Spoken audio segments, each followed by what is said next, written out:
খাবারটা এত সামান্য ছিল, হযরত খাতুনে জান্নাত চিন্তা করতে লেগেছে, যদি হাফ দিই যে মানুষটা চাইছে তার পেট হয়তো ভর্তি হবে না। তাই তিনি কি করলেন, ওই ইফতারের জায়গাটা নিয়ে আরে সারা দিন ধরে ইমামে হাসান হোসাইন ছোট ছোট দুটো বাচ্চা পানি খেয়ে রোজা রেখে আছে, তারও কথা ভাবলো না। আহা গরিবকে কিভাবে আমার আহলে রাসূলরা ভালোবেসেছে। আমার খাতুনে জান্নাত ওই পাত্রখানা তুলে নিয়ে ইমামে হযরত মাওলা আলীর হাতে দিয়ে দিলে, যান ওই মুসাফিরটাকে দিয়ে দেয়। এ নওজোয়ান তরুণেরা, হযরত মাওলা আলী তিনি একবারও ভাবলেন না যে আমার বাচ্চা দুটো সেহরিতে পানি খেয়ে রয়েছে, ইফতারটুকুই রয়েছে, আর কিছু নাই ঘরে, কি করে আমার বাচ্চারা থাকবে। একবারও ভাবলেন না, সঙ্গে সঙ্গে গিয়ে ওই গরিবকে খানাটা ইফতারটা দিয়ে দিলে। এ নওজোয়ানেরা, সারা রাত আর কিছু খাওয়া হলো না, পানি খেয়ে সেহরি যখন এসে গেল, আবার সেহরি করবে পানি খেয়ে।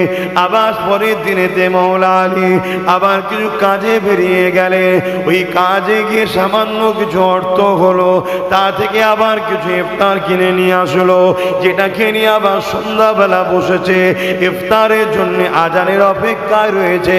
ঠিক এমনই সময় প্রথম দিনের নাই আবার একজন মুসাফির এসে দরজার করে আঘাত দিয়ে বলতে লেগেছে, এ নবীর খানদান, আমি বড় ক্ষুধার্ত রয়েছি, ঘরে কিছু খাবার যদি থাকে আমাকে দিয়া হোক।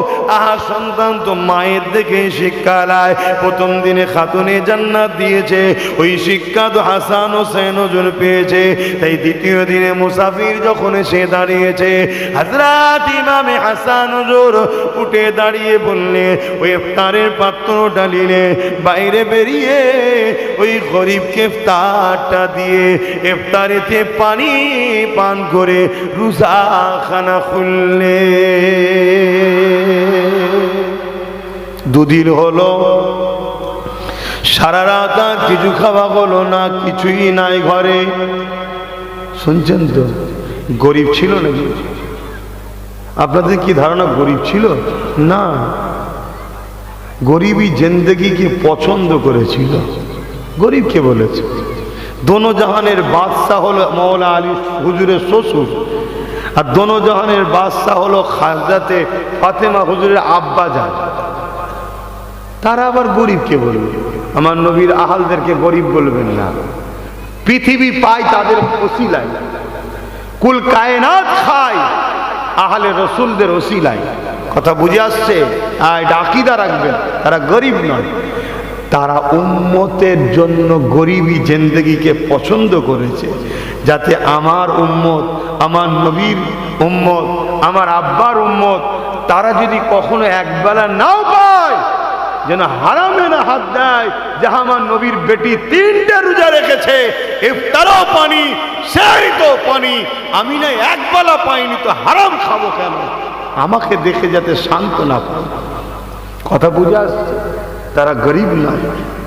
আহারে আব্বাস সিদ্দিকী, যা দেখছো আহলে রসুলদের নকারি গোলামি করার ফলে পাচ্ছি।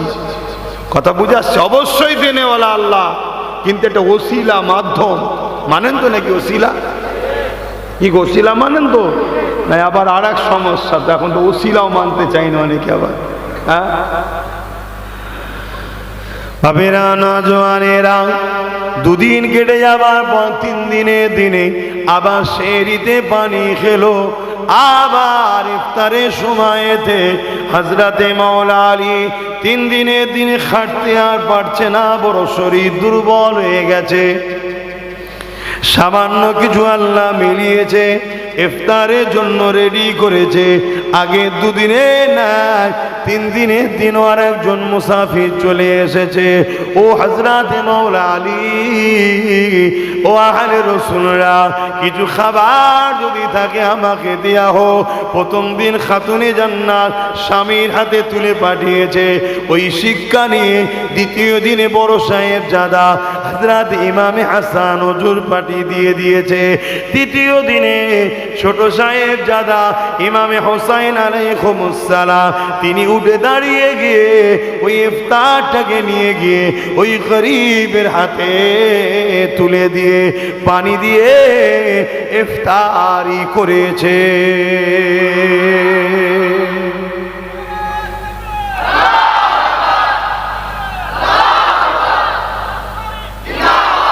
এই আকীদা যার মধ্যে রয়েছে তার মধ্যে ঈমান রয়েছে।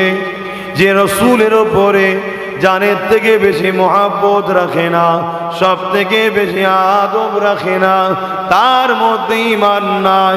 ঈমান যদি না থাকে কখনো আমাদের দুনিয়া আখিরাতেও কামিয়াবি নাই। এ নওজওয়ানেরা, আল্লাহ নবীর কানে খবর এসে গেল মক্কার আবু জেহেল উতবা সাইবারা তারা মদিনার উপরে হামলা করবে বলে বদর নামক স্থানেতে তারা মদিনার দিকে আঁকে আসতে লেগেছে। 1000-এর উপর সৈন্য নিয়ে তারা বেরিয়ে পড়েছে। আল্লাহ নবীর কানে যখন খবরটা গেল, নবী আমার মদিনাতে ঘোষণা করে দিলেন, কে আসো বাবা, আমার সঙ্গে তোমরা যেতে চাও?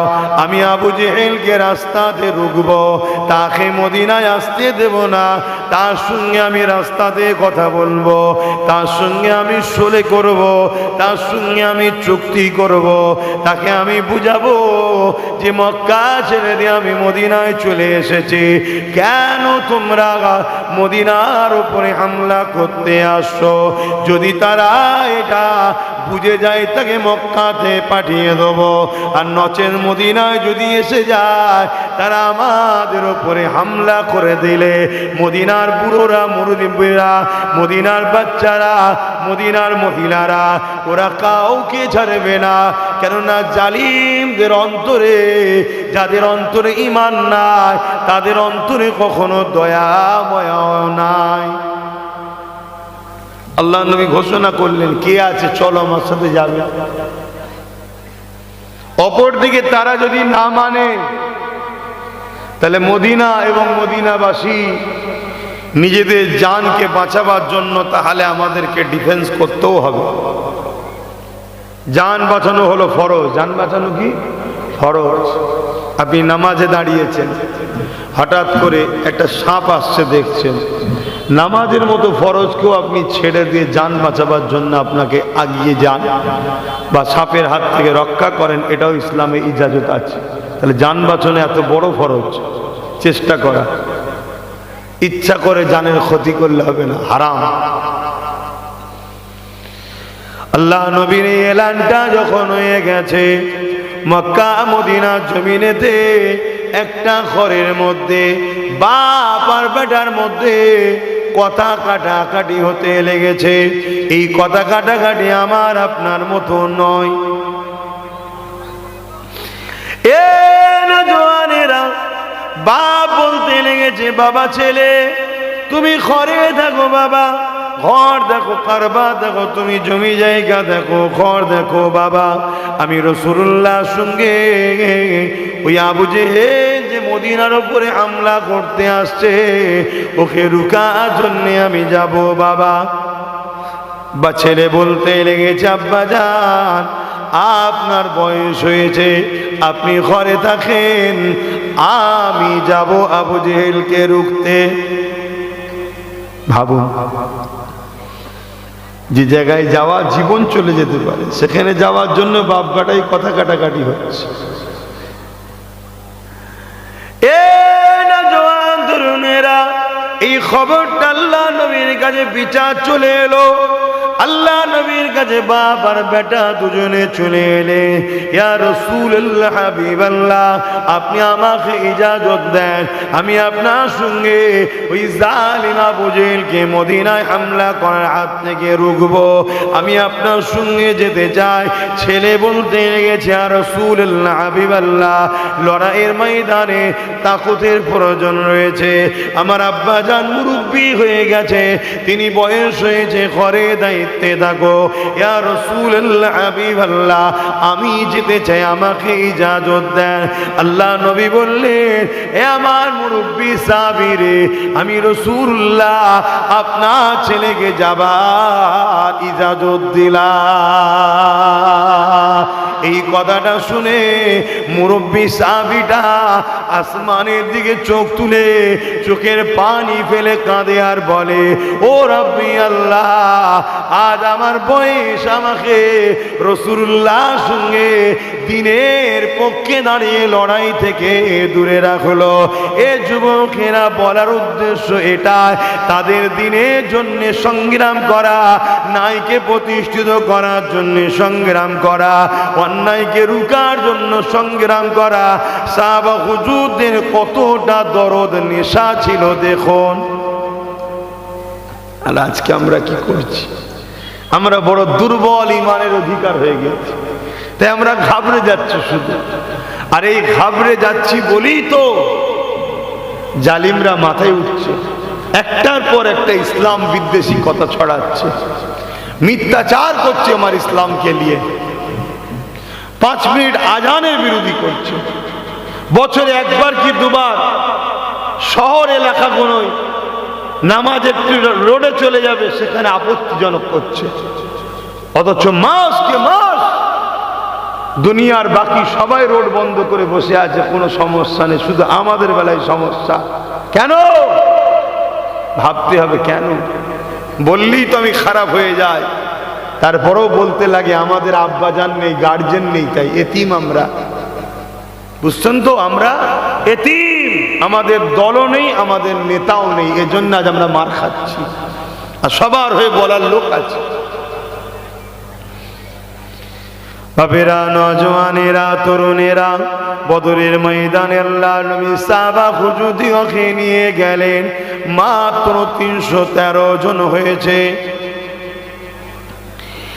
এ নজওয়ান তরুণেরা, অপরদিকে 1000-এর ওপরে আবু জেহেল বাহিনী চলে এসেছে। 1000-এর হাতে সুসজ্জিত অস্ত্র রয়েছে, 1000-এর কাছে ঘোড়া রয়েছে, উট রয়েছে, হাতি রয়েছে, 1000 বাহিনীর কাছে যুদ্ধের লিবাস রয়েছে। আর আমার নবী পাকের সাহাবা হুজুরদের হাতে কিছুই নাই, খালি হাতে দাঁড়িয়ে রয়েছে। আল্লাহ নবী এমন সময় বদর নামক স্থানেতে আবু জেহেলকে পেয়ে গেল। তারা মদিনার দিকে যাচ্ছিল, আল্লাহ নবীর সামনাসামনি দেখা হলো।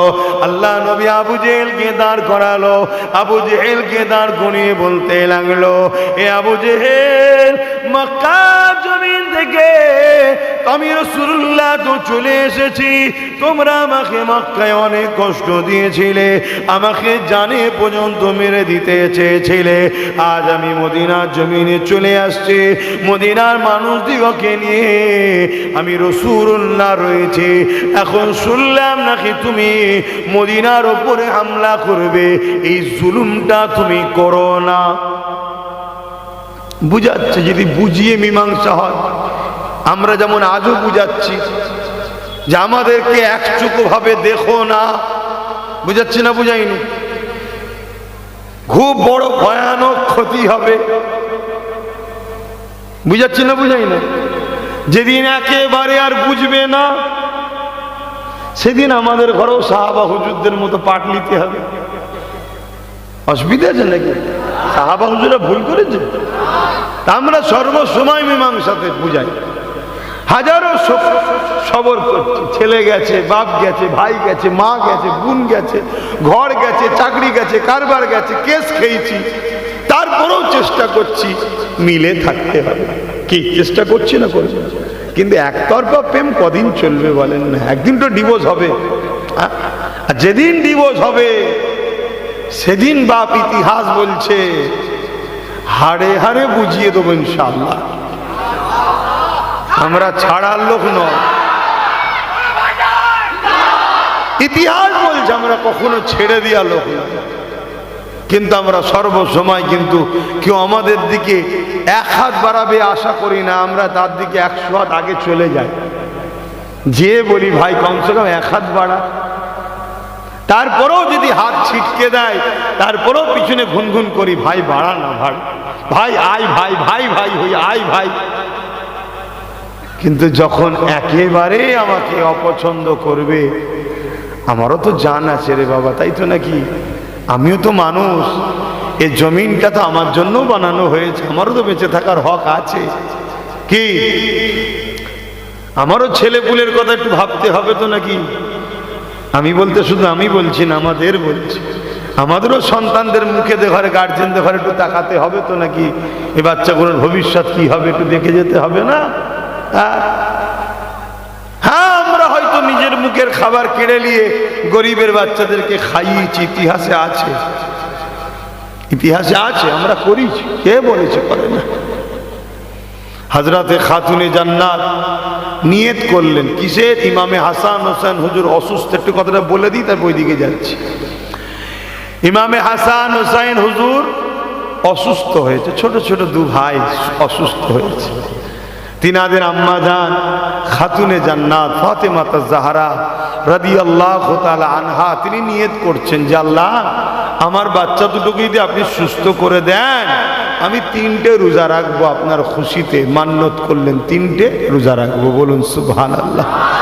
আপনাদেরও কোনো সমস্যা হলে আল্লাহর কাছে এরকম নিয়ত করবেন, রোজা রাখবো, 100 রাকাত নামাজ পড়বো, কথা বুঝা যায়, 1 খতম কোরআন তেলাওয়াত করবো, এগুলো করবেন। এগুলো সাহাবা হুজুরদের জীবনী থেকে পাওয়া গেছে, কথা বুঝে আসছে। বা গরিব মানুষকে খাওয়াবো, এটাও ভালো কাজ, 10টা গরিবকে আমি খাওয়াবো, নিয়ত করবেন। তো যাই হোক, হযরত ইমামে হাসান হোসেন হুজুরকে আমার আল্লাহ সুস্থ করে দিলেন, বলুন আলহামদুলিল্লাহ। তা খাতুনে জান্নাত মাওলা আলী সেরে খোদার সঙ্গে আলোচনা করছে যে আমি তো এরম নিয়ত করেছিলাম, তা আমি রোজা রাখবার নিয়ত করছি, ইজাজত। কথা বুঝে আসছে? ফরজ রোজা ছাড়া অন্য রোজা রাখলে স্বামীর থেকে ইজাজত নিতে হয়, স্বামীকে জানাতে হয়, কথা বুঝে আসছে? তো সেই জায়গাতে হযরতে মাওলা আলী বললেন বাহ ভালো কথা, তো আমিও রোজা রাখবো আপনার সাথে। ইমাম হাসান হোসেন হুজুর শুনলেন, তিনারা বললেন আম্মা আমরাও রাখবো। একজন ঘরে কাজের মহিলা ছিলেন, ফিজ্জা তিনার নাম, তিনিও বললেন আমিও রাখবো। 5 জন রোজাদার হয়ে গেলেন, আল্লাহু আকবার, 5 জন রোজা রাখছে। তো সেহরির সময় হয়েছে, সেহরিতে খাবে কি? আমাদের মতো ঘর নয় গো, তাদের বদৌলতে আল্লাহ আমাদের খাওয়াচ্ছে। হ্যাঁ, তাদের বদৌলতে আল্লাহ আমাদের খাওয়াচ্ছে। রেজেকের মালিক বেশাক আল্লাহ। রেজেকের মালিক কে? সবাই বলুন কে? আল্লাহ, এটা কোনো সন্দেহ নেই। তাই রেজেক নিয়ে যে চিন্তা করে তার থেকে বড় বোকা আর কেউ নেই। যে মুখ দিয়েছে তিনি এত মহান মালিক। 7 তবক জমিনের নিচে ছোট্ট ছোট্ট দূরবীনতে দেখা জীব জন্তু পোকা মাকড়কেও টাইমে টাইমে তিনি খাওয়ান, জোরে বলুন সুবহানাল্লাহ। আশরাফুল মখলুকাতকে খাওয়াবে না? যে আমার আল্লাহকে মানে না, দেখুন তাদেরকেও আল্লাহ খাওয়াচ্ছে, তা আমাকে আপনাকে খাওয়াবে না? রেজেক নিয়ে যে চিন্তা করে সে তার থেকে বড় বোকা আর কেউ নেই। হালালটা যেন আল্লাহ দেয় এর চেষ্টা করা দরকার, এর জন্য দোয়া চাওয়া দরকার। তা হযরতে খাতুনে জান্নাত দোনো জাহানের সুলতানের বেটির ঘরের খবর দেখবেন। সেহরিতে কিচ্ছু নেই, পানি, পানি দিয়ে সেহরি করছে। আর আমাদের ঘরে, আল্লাহ মাফ করুক আমাকেও আপনাদেরকেও, আমাকে আগে মাফ করুক, কত কি নষ্ট হচ্ছে আমাদের। আল্লাহ কি না দিয়েছে, কিন্তু আমরা আল্লাহ ভুলে যাচ্ছি। আর তাদেরকে আল্লাহ কি কঠিন পরীক্ষা নিয়েছে, তারা কিন্তু আল্লাহ ভুলে নেই। হযরতে মাওলা আলী একদিন এসে খাতুনে জান্নাতকে বলতে লেগেছে, ও হযরতে খাতুনে জান্নাত ফাতেমা, কয়েকদিন হয়ে গেল হাসান হুসাইন আপনার আমার খাওয়া হয়নি। শুনছেন তো? আল্লাহ হিসাব নেবে। আল্লাহ নবী দরবার থেকে আসছি, একটা নবী পাককে একজন সাহাবী একটা বকরি নজরানা দিয়েছে, খাসি নজরানা দিয়েছে। নজরানা দিয়া সুন্নাত, নজরানা নিয়াও সুন্নাত। নবী ও নবীর আহালদের আমাদের যাকাত চলে না, আমাদের দান চলে না, আমাদের ভিক্ষা চলে না, আমাদের নজরানা চলে। কথা বুঝে আসছে? এই হযরতে খাতুনে জান্নাত, ওই খাসিটা যদি আপনি আব্বার কাছে নিয়ে আসতেন তাহলে আপনার আমার হাসান হুসাইনের কয়েকদিন খাওয়াইনি, ওটাকে নিয়ে তাহলে আমাদের খাওয়া হতো। হযরতে খাতুনে জান্নাত চলে গেলেন, আব্বাকে সালাম দিয়ে বললেন, আব্বা শুনলাম একটা নজরানা কোন সাহাবা ভাই আপনাকে দিয়েছে খাসি, ওটা কি আমি নিতে পারি? আদন জানের বাদশাহ রাহমাতুল লিল আলামিন বলছে, মা অবশ্যই নাও, তবে নিবার আগে একটা কথা বলি মা, জিবরাইল এসেছিল, একটা ছোট্ট দোয়া শিখিয়েছে, যে দোয়াটা সংখ্যাতে অনেক ছোট্ট কিন্তু এত ভারী, একবার কেউ তেলাওয়াত করলে জমিন আসমানের বিছখান যতটা ফাঁকা জায়গা আছে ওই জায়গাতে আল্লাহ পাক নেকিতে পরিপূর্ণ করে দেয়।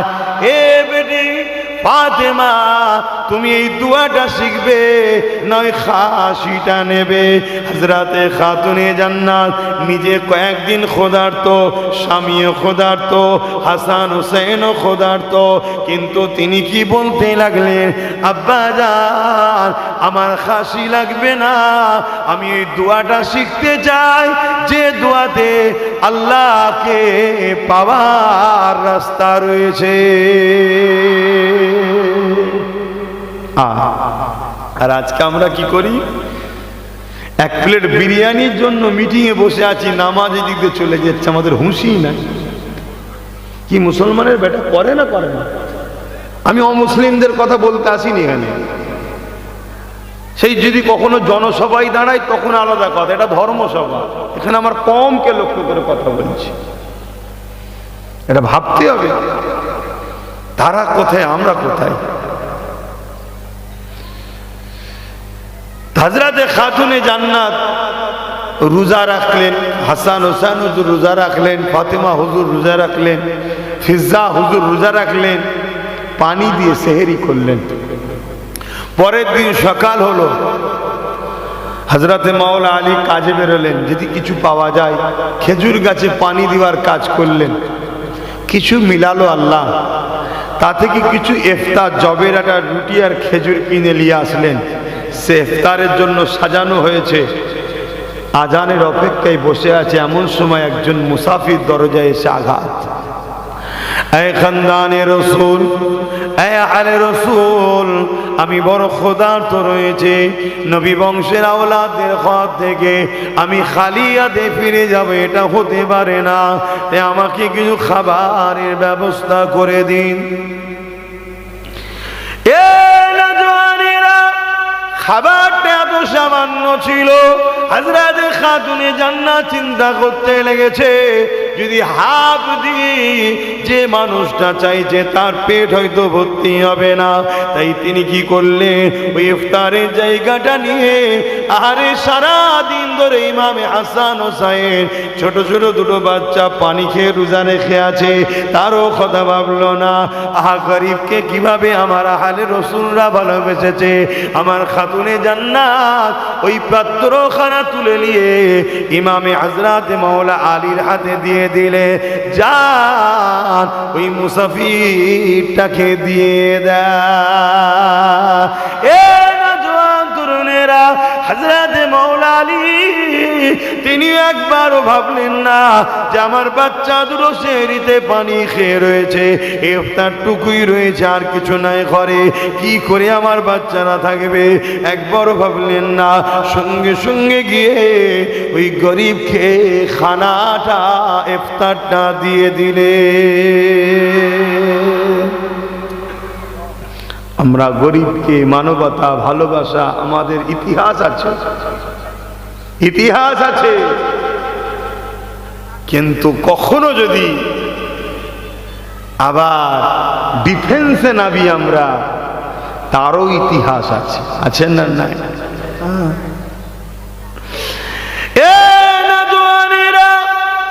সারা রাত আর কিছু খাওয়া হলো না, পানি খেয়ে পানি খেয়ে পানি খেয়ে আশেরি যখন এসে গেল, আবার সেরি করবে পানি খেয়ে, আবার পরের দিনেতে মাওলা আলী আবার কিছু কাজে বেরিয়ে গেলে, ওই কাজে গিয়ে সামান্য কিছু অর্থ হলো, তা থেকে আবার কিছু ইফতার কিনে নিয়ে আসলো, যেটাকে নিয়ে আবার সন্ধ্যাবেলা বসেছে ইফতারের জন্য, আজানের অপেক্ষায় রয়েছে। ঠিক এমনই সময় প্রথম দিনের নাই আবার একজন মুসাফির এসে দরজার করে আঘাত দিয়ে বলতে লেগেছে, এ নবীর খানদান, আমি বড় ক্ষুধার্ত রয়েছি, ঘরে কিছু খাবার যদি থাকে আমাকে দিয়া হো। আহা সন্তান তো মায়ের দেখে শিক্ষা নেয়, প্রথম দিনে খাতুনে জান্নাত দিয়েছে, ওই শিক্ষা তো হাসান হোসেন হুজুর পেয়েছে। তাই দ্বিতীয় দিনে মুসাফির যখন এসে দাঁড়িয়েছে, হযরত ইমামে হাসান হুজুর উঠে দাঁড়িয়ে বললে, ওই ইফতারের পাত্র ডালিলে বাইরে বেরিয়ে ওই গরিবকে ইফতারটা দিয়ে ইফতারেতে পানি পান করে রোজাখানা খুললে। দুদিন হলো, সারা রাত আর কিছু খাওয়া হলো না, কিছুই নাই ঘরে। শুনছেন তো? গরিব ছিল নাকি? আপনাদের কি ধারণা গরিব ছিল? না, গরিবই জিন্দেগিকে পছন্দ করেছিল। গরিবকে বলেছে দোনো জাহানের বাদশাহ হলো মাওলা আলী হুজুরের শ্বশুর, আর দোনো জাহানের বাদশাহ হলো হযরতে ফাতেমা হুজুরের আব্বা যান। তারা আবার গরিবকে বলবে?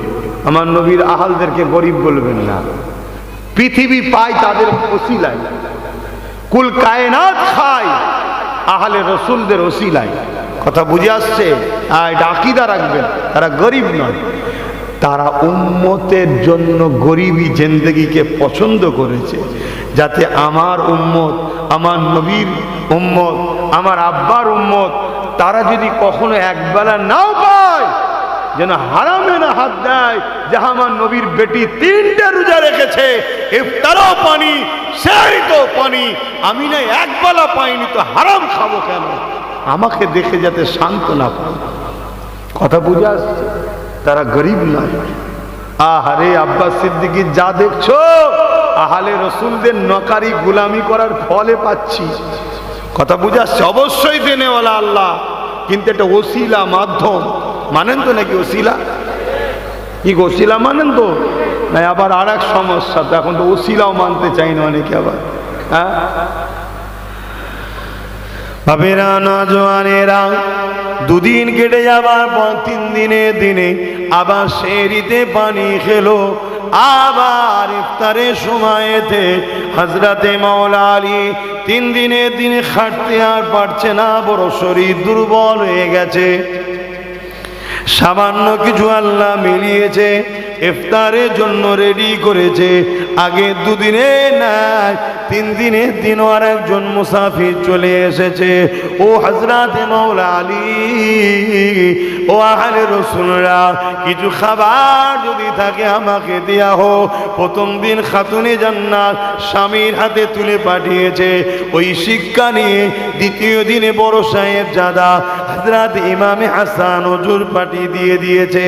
তৃতীয় দিনে ছোট সাহেব জাদা ইমামে হোসাইন আলাইহিস সালাম, তিনি উঠে দাঁড়িয়ে গিয়ে ওই ইফতারটাকে নিয়ে গিয়ে ওই গরিবের হাতে তুলে দিয়ে পানি দিয়ে ইফতারি করেছে।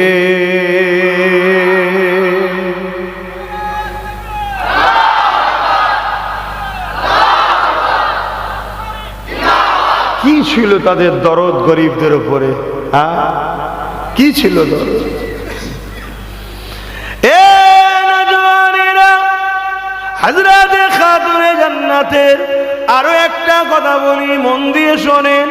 অসুবিধে হচ্ছে না তো শুনতে? অনেকে ধারণা হতে পারে, ভাই আপনি নামাজের কথা বলছেন না কেন, রোজার কথা বলছেন না কেন? অবশ্যই নামাজের কথা বলা দরকার, রোজারও কথা বলা দরকার, কিন্তু মনে রাখবেন নামাজের কথা জুম্মার দিন মসজিদে খুতবাতে হয়, এবং নামাজ পড়লে সওয়াব, না পড়লে গুনাহ হয়, এটা সবাই জানে। কিন্তু এই জমিনের উপরে লাখো মানুষ নামাজ পড়েও জাহান্নামী হচ্ছে, এটা তারা বুঝতে পারেনি কেন আমরা জাহান্নামী হচ্ছে। মনে রাখবেন, যাদের দিলে আলে রসুলদের প্রেম নাই, রসুল বলেছে এরা হলো মুনাফিক, এদের নামাজ আল্লাহ দরবারে কবুল হয় না। কারণ ওই নামাজও কবুল হওয়াতে গেলে আহলে রসুলদের উপরে নামাজের মধ্যে দরুদ পড়তে হয়। যুবকেরা, পড়তে হয় আল্লাহুম্মা সাল্লি আলা মুহাম্মাদিন ওয়া আলা আলি মুহাম্মাদ। আলে মুহাম্মাদকে বাদ দিয়ে নামাজ কবুল করাতে পারবে না। সেই আলে মুহাম্মাদদের কত সম্মান, কত মর্যাদা। এ যুবকেরা, তরুণেরা শুনে রেখে দা, দুনিয়া জমিনে আলে রসুলদের এত সম্মান আল্লাহ দিয়েছে কেন? এরা নবীর আওলাদ, নবীর খানদানের জন্য সম্মান আল্লাহ দিয়েছে। তাই মনে রাখবেন, এই জন্য উচিত আমাদেরকে তিনটে শিক্ষা বাচ্চাদের দিতেই হবে, দিতেই হবে। আল্লাহ নবী বলেছেন প্রতিটা বাপ মাকে তিনটে শিক্ষা বাচ্চাদের দিতে হবে। নাম্বার 1 হলো নবীর প্রেমের শিক্ষা দাও, নাম্বার 2 হলো আলে রসুলদের প্রেমের শিক্ষা দাও, নাম্বার 3 হলো কোরআনের শিক্ষা দাও। নবী যেভাবে বলেছে আমি সেভাবে বলছে। নবী নাম্বার 1 বলেছে আমার প্রেমের শিক্ষা দাও, নাম্বার 2 বলেছে আলে রসুলদের প্রেমের শিক্ষা দাও, নাম্বার 3 বলেছে কোরআনের শিক্ষা দাও। এ যুবকেরা, তরুণেরা, বাপেরা, কোন বাপ যদি সন্তানকে নবীর প্রেমের শিক্ষা দিতে না পারে, আহলে রসুলদের প্রেমের শিক্ষা যদি দিতে না পারে, কোরআনের শিক্ষা যদি দিতে না পারে, ওই বাপ কিন্তু কিয়ামতের দিন ধরা পড়ে যাবে। তাহলে কটা শিক্ষা দিতে হবে? 3টে। আচ্ছা, সত্যি করে বলুন, আমরা দিতে পেরেছি? দিতে পেরেছি কি? তাহলে ভুল হয়েছে। কমসে কম আমরা চাইছি আপনারা সন্তানের মতো হয়ে ভাইকে, কমসে কম ভাই হয়ে ভাইকে কমসে কম চাইছি এই শিক্ষাগুলো দিতে। কেন? নবীর প্রেম এটা ইমানের সাথে। জোরে বলুন সুবহানাল্লাহ। নামাজ, রোজা, হজ, যাকাত, দান, খায়রাত, দাড়ি, টুপি, এগুলো সব ভালো কাজ, এগুলো আমলের সাথে। ভালো কাজটা কি? আমলের সাথে। এগুলো করলে নেকি হয়। নেকিটা কার হয়? দাড়ি রাখলেন সুন্নাত, কার জন্যে? আমার দেশের প্রধানমন্ত্রীর মুখে দাঁড়িয়ে আছে, সব হচ্ছে, এই সুন্নত হচ্ছে।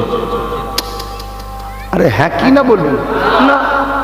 শিখ পাঞ্জাবিদের মুখে দাঁড়িয়ে আছে, সুন্নত হচ্ছে নাকি? তা দাড়িটা কার মুখে সুন্নত? যে ইমানদার। ইমানদারটা কে? মুসলমান ঘরে জন্ম নিলে ইমানদার নাকি? না, যে জ্ঞান বিবেক বুদ্ধি হওয়ার পর এই জায়গাতে লা ইলাহা ইল্লাল্লাহু মুহাম্মাদুর রাসূলুল্লাহ বিশ্বাস, ভক্তি, ভালোবাসা, আদবের সাথে স্টাম্প মেরেছে, বিশ্বাস করে নিয়েছে, সেই তো ইমানদার। বাবেরা, নওজওয়ানেরা, তরুণেরা, এই জন্য আমরা বারবার শিক্ষা দিতে লেগেছে। কেননা বদরের জমিনের কথা বলতে গিয়ে অন্যদিকে চলে গেলাম। এ যুবকেরা, তরুণেরা, বদরের জমিনে 304 জনকে নিয়ে আল্লাহ নবী যখন আবু জেহেলকে দাঁড় করিয়ে বুঝাতে লেগেছে, আবু জেহেল দেখতে লেগেছে আমার দিকে 1000-এর উপরে রয়েছে, আর মুহাম্মদ রাসূলের দিকে মাত্র 313 জন রয়েছে। এই সুযোগটা কোনোভাবে হাতছাড়া করলে হবে না। এই সুযোগে মুহাম্মদ রাসূল সহ তার সাথীদেরকে কতল করে দিতে হবে। নাউজুবিল্লাহ। এ যুবকেরা, তরুণেরা, আল্লাহ নবী বুঝাচ্ছে, আবু জেহেল বুঝতে চাইছে না। কেননা সে দুনিয়ায় তার পিছনে 1000 রয়েছে, অস্ত্র রয়েছে, পাওয়ার রয়েছে। এই পাওয়ারের অন্ধকারে আবু জেহেল চাইছে 313 জন মাত্র, এদেরকে মিটাতে আমার সময় লাগবে না। শুনছেন তো? আজও যেমন অনেকে পাওয়ারের চোটে দিশেহারা হয়ে গেছে, ভাবছে মুসলমানদের হাতে কিছু নেই, নেতা নেই, মন্ত্রী নেই, সিএম নেই, কিছু নেই, এই সুযোগ আমাদের হাতে সব, এদেরকে সাইজ করে দিই। কিন্তু সাইজ করতে গিয়ে আবু জেহেল নিজে সাইজ হয়ে গেছিল বাবা, তাই তো নাকি? আমাদের হাতে কিছু নেই তো কি হয়েছে? আমাদের এখানে যদি সত্যি দিল থেকে আল্লাহ রসুলের প্রেম ও আদব থাকে, এই পাওয়ারটা এত পাওয়ার, পুরো পৃথিবী একদিকে দাঁড়িয়ে গেল, একটা ইমানদারি যথেষ্ট। জোরে বলুন সুবহানাল্লাহ, আরো জোরে বলুন সুবহানাল্লাহ, নারে দিবে এই ইমান। আবু জেহেল চাইছে এই একটা সুযোগ। আবু জেহেল দুটো অফার দিয়েছে আমার রসুলকে, কি? হয় আপনি আমাদের দলে চলে আসেন, হয় আপনি আমাদের দলে চলে আসেন, আর নচেত লড়াইয়ের জন্য তৈরি হন। দ্বিতীয় কোনো অপশন নেই আপনার হাতে। অর্থাৎ আবু জেহেলের দলে যাওয়া মানে তার যে অত্যাচার, জুলুম, অন্যায়, রাজধানী, খুন, দাঙ্গা, ফাসাদ, বদমাইশি, একত্ববাদকে না মানা, তাওহীদকে না মানা, এগুলোকে সব মেনে নিতে হবে। শুনছেন তো? আমার রসুলের সামনে অফার দিচ্ছে। এই বিয়াদবিতে একবার অফার দিয়েছিল, কি? 1 বছর আপনারা আমার ধর্ম করবেন, 1 বছর আমরা সবাই মিলে মুহাম্মদ সাল্লাল্লাহু আলাইহি ওয়াসাল্লাম আপনার ধর্ম করব। এই বিয়াদব আবু জেহেল বলেছিল, জানেন তো নাকি? সেখানে আল্লাহ পাক কি বলেছিলেন? আল্লাহ কি বলেছিলেন? সূরা কাফিরুন আল্লাহ নাজিল করলেন। সূরা কাফিরুন আল্লাহ নাজিল করে আল্লাহ রসুলকে দ্বারা জানিয়ে দিলেন যে তোমরা যার ইবাদত করো, আমি রসুল তার ইবাদত, আমরা তার ইবাদত করি না। আমরা যার ইবাদত করি, তোমরা তার ইবাদত করো না। তোমরা যার ইবাদত করো, আমরা তার ইবাদত করি না। অতএব আমাদের ইবাদত, আমাদের ধর্ম আমাদের জন্য, তোমরা যেটা করো ওটা তোমাদের জন্য। কিন্তু এখন কি বলছে? এখনকার আবু জেহেলরা লাইন একটু ঘুরিয়ে দিয়েছে, ডাইরেক্ট। আর ওই আবু জেহেলের মতো ডাকছে না যে আসো 1 বছর আমাদের মাবুদের উপাসনা করো, 1 বছর তোমাদের মাবুদের করব। আজকের আবু জেহেলরা এটা বলছে না। আজকের আবু জেহেলরা একটু ঘুরিয়ে দিয়েছে, কি? তোমার ধর্ম তোমার জন্য, আমার ধর্ম আমার জন্য, উৎসব সবার।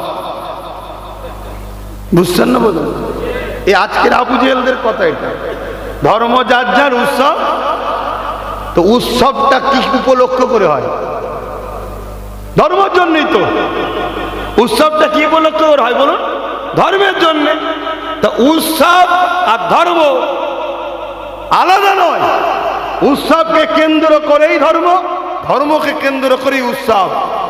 যদি একই হয় বলো, উৎসব যদি সবারই হয় বলো, তাহলে কেউ কি আছে যারা বলছে কুরবানিতে এসে ঠ্যাং ধরবে? কথা বলুন। তার বেলায় না, ওটা নয়। ফল খাবার বেলায় আসে, ফল কি আসে না? আসে না? ফল খাবার সময় আসে। তো এই যে একটা আজকের আবু জেহেলদের ঘুরিয়ে দেওয়া পথ, শুধুমাত্র দুনিয়ায় লক্ষ্য আমাদেরকে আল্লাহ রসুল থেকে সরাবে, অন্য কিচ্ছু নয়। পুরো পৃথিবী জুড়ে একটাই চক্রান্ত চলছে। আমেরিকা বলুন, ফ্রান্স বলুন, ব্রিটেন বলুন, জাপান বলুন, রাশিয়া বলুন, হিন্দুস্তান বলুন, সারা পৃথিবীতে একটাই কাজ চলছে, যেমন অক্ষরে আল্লাহ রসুল থেকে উম্মতে মুহাম্মাদি মুসলমানকে সরিয়ে দাও। আর কিছু কাজ নয়। সরে গেলেই ফেরাউন সাকসেসফুল, আর মুসা থাকলেই ফেরাউন বিপদ। শুনছেন তো নাকি? সরে গেলেই নমরুদ সাকসেসফুল, আর না সরলেই ইব্রাহিম থাকলেই নমরুদের টেনশন। কথা বুঝে আসছে তো নাকি? আমরা সেই তাদেরই তো উত্তরসূরি রে বাবা, আমরা ওই লাইনেরই তো লোক। হ্যাঁ, এটা বোঝেন। আসেন বাপেরা, জি কথা বলছিলাম, আবু জেহেল যখন বলল দুটো রাস্তা রয়েছে, হয় আমার দিকে চলে আসো, নচেত আমার মোকাবেলার জন্য তৈরি হয়ে যাও। আল্লাহ নবী সাহাবাদেরকে বললেন, এ বাবা সাহাবারা, প্রথম অফার তো কোনোভাবেই মানা যাবে না, দ্বিতীয়টা ওদের যখন ইচ্ছা গেছে বাবা তাহলে তৈরি হও, কেননা ডিফেন্স তো করতে হবে, জান তো বাঁচাতে হবে। সাহাবা হুজুররা বলতে লাগলেন, ইয়া রাসূলুল্লাহ হাবিবাল্লাহ, ওদের হাতে অস্ত্র তরোয়ার রয়েছে, আমাদের হাত খালি রয়েছে। আল্লাহ নবী বলতে লাগলে, এ বাবা সাহাবারা, বিসমিল্লাহ বলে খাজুরের ডাল হাতে তুলে নাও। সাহাবা হুজুরদের নবীর উপরে এত ঈমান ছিল, এত বিশ্বাস ছিল, আল্লাহ নবী সাহাবারা বলল না, ইয়া রাসূলুল্লাহ হাবিবাল্লাহ, তরোয়ারের মোকাবেলায় খাজুরের ডাল, ঢালের মোকাবেলায় খাজুরের ডাল, এটা কি করে লড়াই হবে? সাহাবারা জানে ওদের হাতে তরোয়াল থাকতে পারে, ওদের হাতে বল্লম থাকতে পারে, ওদের দিকে ঘোড়া থাকতে পারে, ওদের 1000 সৈন্য থাকতে পারে, ওরা সুসজ্জিত যোদ্ধা হয়ে আসতে পারে, ওদের দিকে ম্যান পাওয়ার থাকতে পারে, অস্ত্র পাওয়ার থাকতে পারে, মানি পাওয়ার থাকতে পারে। সাহাবারা জানে আমাদের দিকে কিছু নেই তো কি হয়েছে, আমাদের দিকে আল্লাহ তার রসুল রয়েছে। আরো জোরে বলুন সুবহান আল্লাহ। আল্লাহ আমার স্লোগানটা দেবেন না, ওই রাস্তাই ঠিক আছে, এখানে নয়, এটা হুজুরের মাহফিল।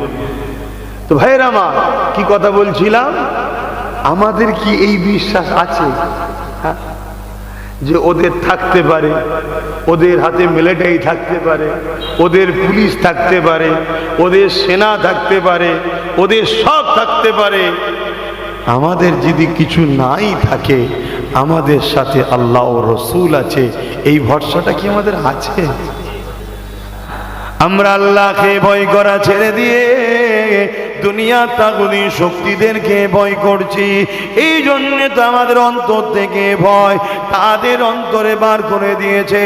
এ যুবকেরা, তরুণেরা, বাপেরা, যারা আল্লাহকে ভয় করে, আমার আল্লাহ তার ভয় সবার হৃদয়ের মধ্যে ঢুকিয়ে দেয়।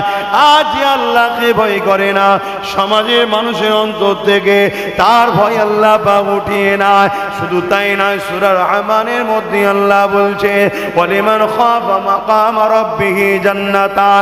এ দুনিয়ার মানুষেরা, তোমরা আমি আল্লাহ আমাকে যারা ভয় করবে, আমি আল্লাহ তাদের জন্য 2টো জান্নাত দেব। আরো জোরে বলুন সুবহান। তাহলে ভয় শুধু কাকে করতে হবে? করি আমরা আল্লাহর থেকে বেশি ভয় তো আজ জালিম হুকুমতগুলোকে করি। দরকার নেই বাবা কেস দিয়ে দেবে, দরকার নেই বাবা জেল দিয়ে দেবে, দরকার নেই বাবা কাজ আটকে দেবে, দরকার নেই বাবা ভ্যান চালানো বন্ধ করে দেবে, দরকার নেই বাবা ঘর ভেঙে দেবে। এটা কি আমাদের কাজ? আমার নবী এই জমিনের উপরে অন্যায় মিটিয়েছে না মিটাইনি? হ্যাঁ, আমরা মনে করি নামাজ পড়লিয়েছি, ব্যাস হয়ে গেছে, রোজা রেখে দিয়েছি, হয়ে গেছে। অত সহজ নয়। নামাজ এসেছে মেরাজ থেকে, রোজা এসেছে মেরাজ থেকে। আমার নবী নবুয়াতের পরে 11 বছর পর মেরাজে গেছে। এই 11টা বছর আমার নবী কি করেছে? এই 11টা বছর ধরে এই জমিনের উপরে যত অন্যায়, অত্যাচার, জুলুম, রাহাজানি, ফিতনা, ফাসাদ, খুন খারাপি ছিল, সেগুলোকে আল্লাহ নবী নির্মূল করেছে। নির্মূল করতে গিয়ে রোম নবীর বিরুদ্ধে গেছে, পারস্য নবীর বিরুদ্ধে গেছে, কেসরা, কাইসার, নাজ্জাসী, পৃথিবীর বড় বড় সুপার পাওয়াররা আমার নবীর বিরুদ্ধে দাঁড়িয়েছে। আমার রাসূলুল্লাহর উপরে জুলুম হয়েছে, নবী রক্তাক্ত হয়েছে, গান্দা মুবারক শহীদ হয়েছে, সাহাবারা শহীদ হয়ে গেছে। তারপরও নবী ইনসাফের জন্য, ইনসানিয়াতের জন্য, ন্যায়ের জন্য, মানুষের অধিকারের জন্য, দাসত্ব প্রথাকে বন্ধ করার জন্য, আল্লাহ নবী নারীদেরকে বাঁচাবার জন্য এই জমিনের উপরে অন্যায় বিরুদ্ধে লড়াই করে নারীকে জিন্দা করেছে। জোরে বলুন সুবহানাল্লাহ। ওটা কি আমাদের ডিউটি নয়?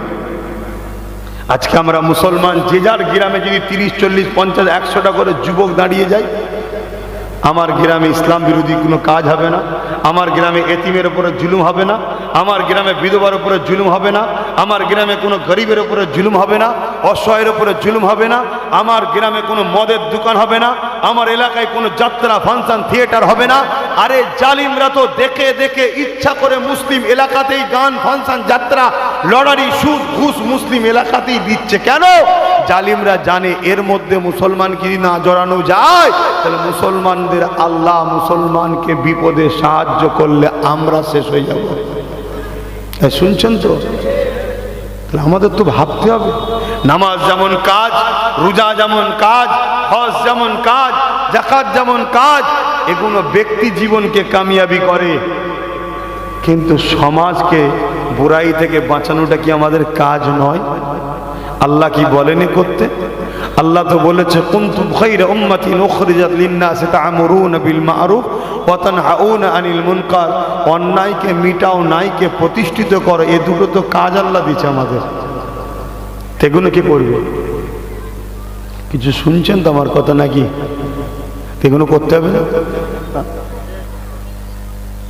ভাবুন, ভাবতে হবে, না হয় কিন্তু আখিরাত বড় কঠিন হবে।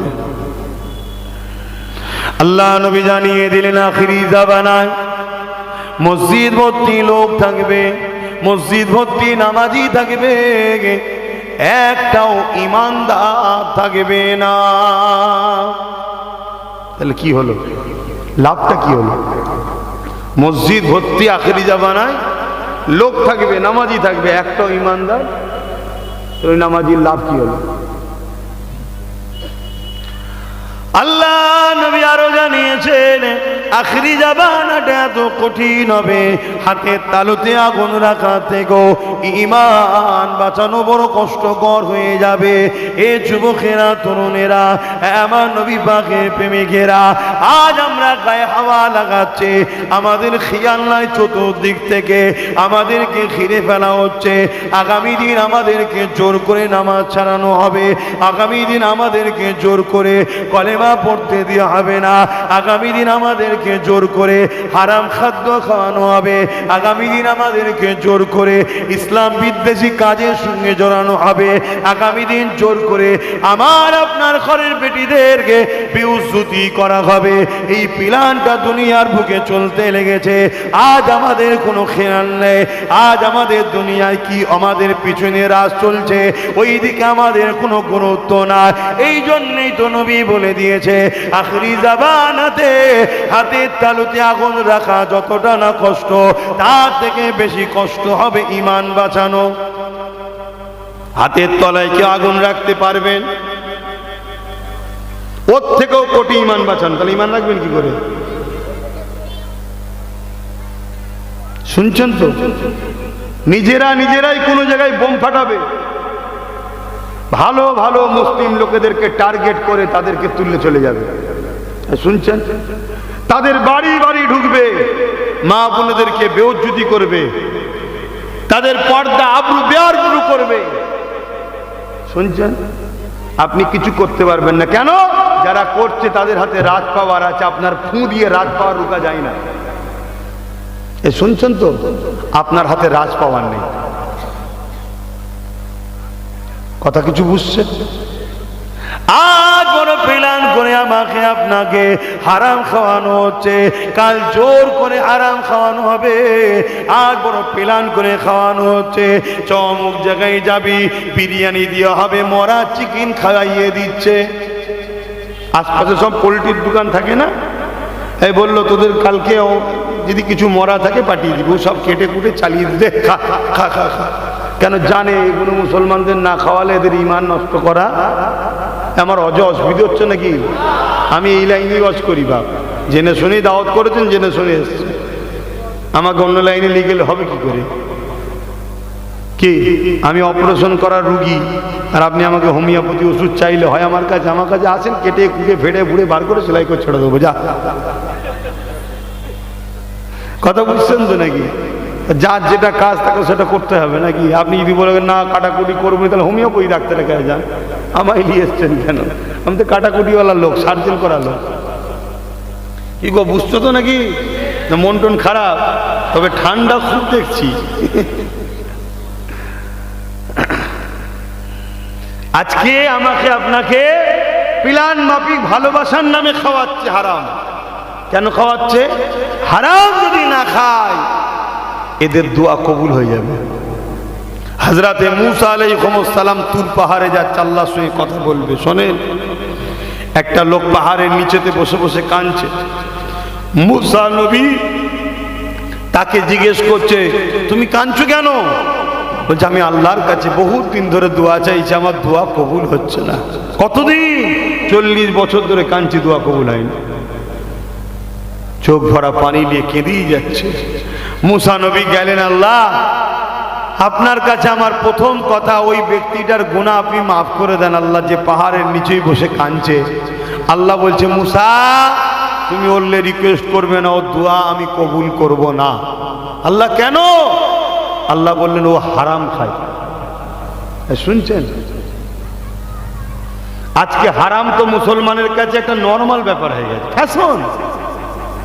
বন্ধু বলেছে লে এক ঢোক খেয়ে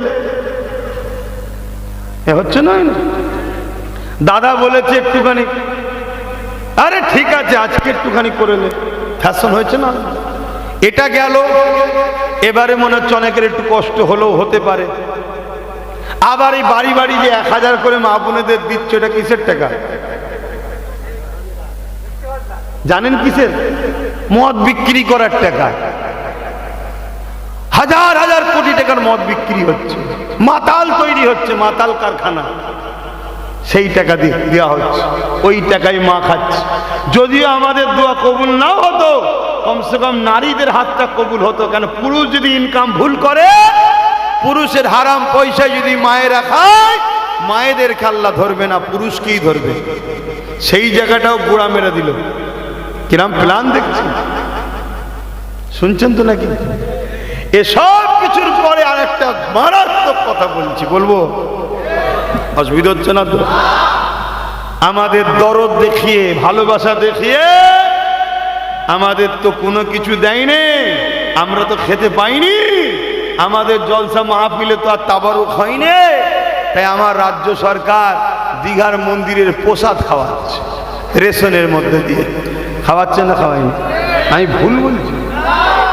তাহলে এই তাগুদি শক্তিগুণ আমাদেরকে বেঈমান বানাতে চাইছে না চাই না? এরা আমাদের বন্ধু না দুশ্মন? কথা বলেন, বন্ধু না দুশ্মন? দুশ্মনকেই তো আমরা মাথায় তুলে রেখে দিয়েছি। আজা আজা, আরো বেশি দিন মার আমাদের ঘরে।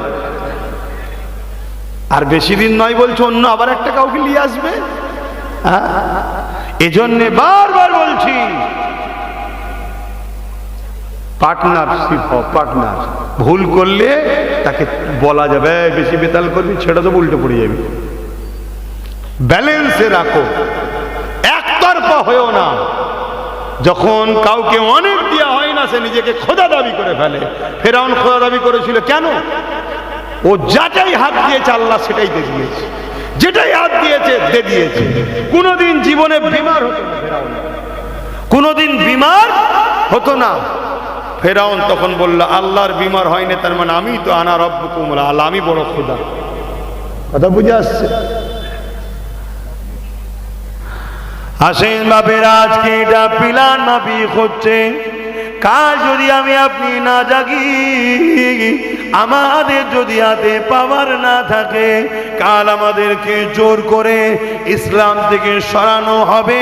তার একটা ছোট্ট নমুনা বলে দিয়ে যায়। ক্ষমতা জুড়ে সংবিধানের বিরোধী করে কেন্দ্র সরকার ওয়াকাফ কালা কানুন তৈরি করে মসজিদ, মাদ্রাসা, কবরস্থান, ঈদগাহ, খানকাকে মিটিয়ে দিবার পরিকল্পনা করেছে না করেনি? দেখুন, জোর করে এবার জুলুম শুরু হচ্ছে। এতদিন ঘুরিয়ে হতো কিরকম? আমাদের ওয়াকাফের টাকা সবাই ছেড়ে খেয়েছে, এমন কোন দল নাই বুক ফুলিয়েছে বলবে যে মুসলমানদের ওয়াকাফের টাকা খাইনি, মুখ ফুলিয়ে পাঠিয়ে দেবো, কেউ বলতে পারবে না। শুনছেন তো নাকি? সব বেটা খেয়েছে, কিন্তু পুকুরের মাছ চুরি করে খেয়েছে, পুকুর চুরি করেনি। কেন্দ্র সরকার চাইছে পুরো পুকুরটাকে চুরি করব। আইন তৈরি করেছে ওয়াকাফ কালা কানুন, শুনেছেন তো আপনারা?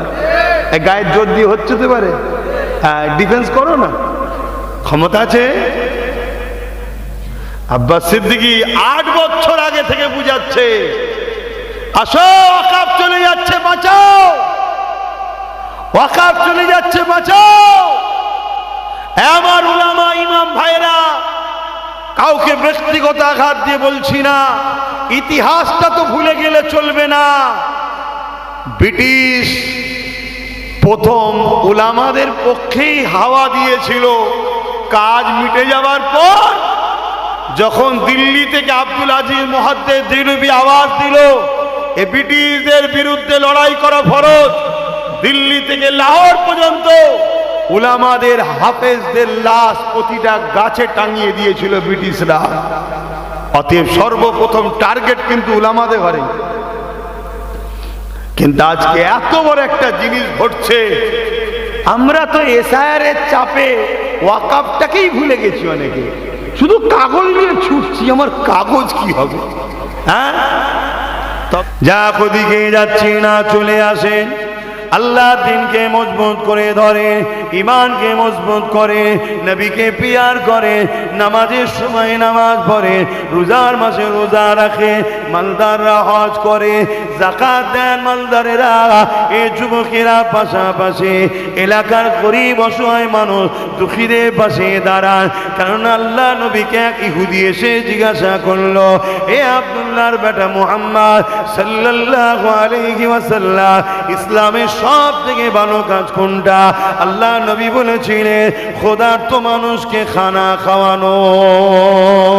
এ যুবকেরা, ওই ক্ষুধার্ত মানুষটা যদি মুসলমান হয় তাকেও খানা খাওয়াও, ওই ক্ষুধার্ত মানুষটা যদি অমুসলিম হয় তাকেও খানা দাও, তার পাশে দাঁড়াও। ইসলামের সব থেকে ভালো কাজ হলো এটা, ক্ষুধার্ত মানুষকে খানা খাওয়ানো। তুমি যদি জমিনের উপরে আল্লাহর সৃষ্টিকে ভালোবাসো, কিয়ামতের দিনে আল্লাহ তোমাকে ভালোবাসবে। আল্লাহ নবী আরো জানিয়েছে, কেউ যদি এতিমের মাথায় হাত বোলায়, সে যেন আমি রাসূলুল্লাহ আমার মাথায় হাত বোলালো। আল্লাহ নবী আরো বলেছে, কেউ যদি এতিমকে খানা দেয়, সে যেন আমি রাসূলুল্লাহ আমাকে খানা দিল। আল্লাহ নবী আরো বলেছে, কেউ যদি এতিমের পরনার কাপড় দেয়, সে যেন আমি রাসূলুল্লাহ আমাকে পরনার কাপড় দিল। কিন্তু আজ এতিমদের উপরে জুলুম আমরা করছি। আরে আমি করিনি, আপনি করেন না, সমাজ করছে না, করে না। এই সমাজ আমারই তো নাকি? এই সমাজের সাথে আমি আছি না? নাই। আরে বলুন, একটা মুসলমান ভালো কাজ করলে সবাই নাম যদি নাও করে পুরো মুসলমানদের, একটা মুসলমান খারাপ কাজ করলে পুরো জাতিকে গাল খেতে হয়। এটা সত্য কথা, ঠিক না বেঠিক?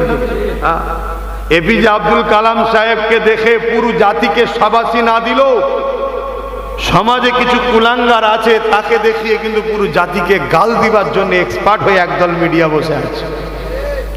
এটা তৈরি করা হয়, আর ওই কুলাঙ্গার গুলোকে তৈরি করেছে তারাই যারা ওই মিডিয়ার আড়ালে বসে আছে, যাদের অর্থে মিডিয়া চলছে। এক কথা বুঝে আসছে, এই জাতিকে অপমান করো। কিন্তু মনে রাখবে, ইসলামের সব থেকে ভালো কাজ হলো ক্ষুধার্তকে খানা খাওয়ানো। এটা কিন্তু প্রচার করবে না, এটা কিন্তু মানুষকে বলবে না। আরেকটু আগে চলেন, আল্লাহ নবী জানিয়ে দিলেন, একটা একটা নারী, একটা একটা জান্নাত।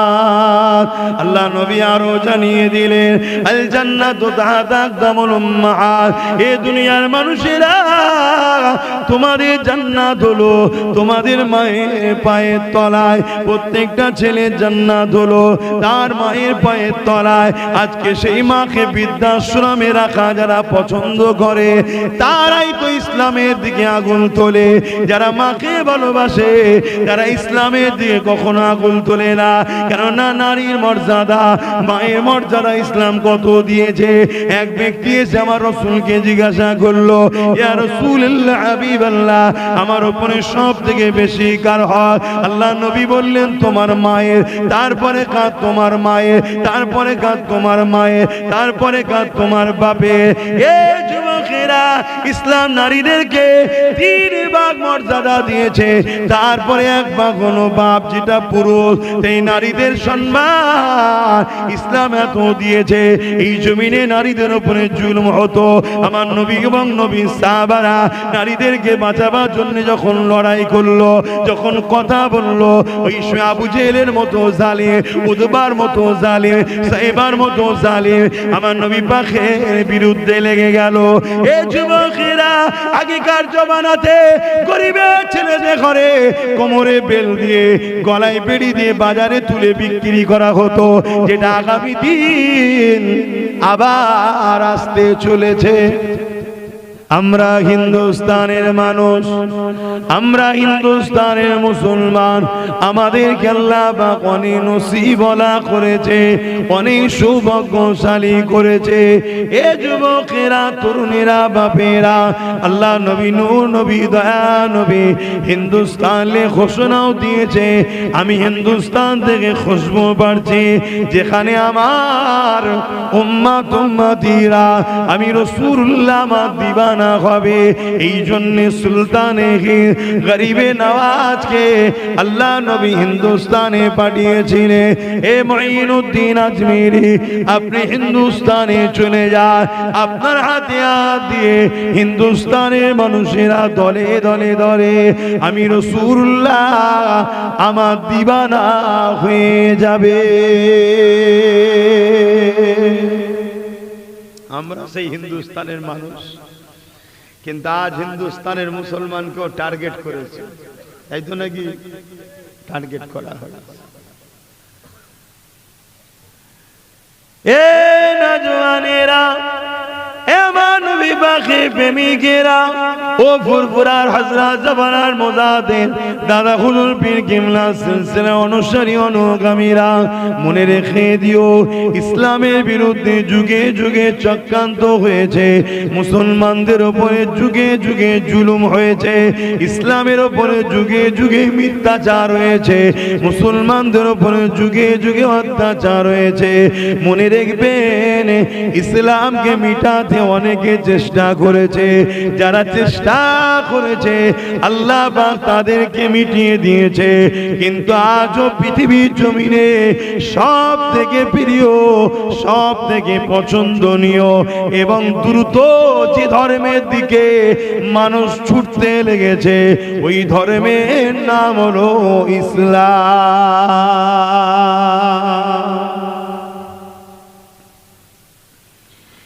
এমন নওজওয়ানেরা, তরুণেরা, এমন বিবাহে প্রেমিকেরা, ইতিহাস গাওয়া দেয়, আল্লাহ নবী, নূহ নবী, দয়া নবী যখন মক্কা জমিনে ইসলামের কথা বললে, আল্লাহ নবী যখন দ্বীনের কথা বলতে লাগলেন, আল্লাহ নবী যখন ন্যায়ের কথা বলতে লাগলেন, এখানে আরো একটা কথা মনে রাখবেন, ইসলাম কাকে বলে এটাও আমাদেরকে একটু জানতে হবে। আমরা শুধু মনে করি ইসলাম মানে দাড়ি, টুপি, নামাজ, রোজা, হজ, যাকাত। এটা আমাদের মধ্যে একটা কুক্ষিগত প্রচার হচ্ছে। ইসলামে নামাজ আছে, ইসলামে রোজা আছে, ইসলামে হজ আছে, ইসলাম দাড়ি টুপির কথা বলেছে, কিন্তু ইসলাম এগুলো ব্যক্তি জীবনের কথা। আপনি নামাজ পড়বেন, আপনার লাভ, সমাজের কোনো লাভ নাই। আপনি রোজা রাখবেন, আপনার লাভ, সমাজের লাভ নাই। আপনি হজ করবেন, আপনি হাজী সাহেব, সমাজের কি লাভ? এটা আপনার ব্যক্তি জীবনের ইবাদত, এটাও ইসলাম। কিন্তু অ্যাকচুয়ালি ইসলাম অন্যায়কে মিটিয়ে ন্যায়কে প্রতিষ্ঠিত করার নাম হলো ইসলাম। জোরে বলুন সুবহানাল্লাহ। এটা মানুষ ভুলে গেছে, আর এটা বড় প্ল্যান করে ভুলানো হয়েছে। কারা ভুলিয়েছে?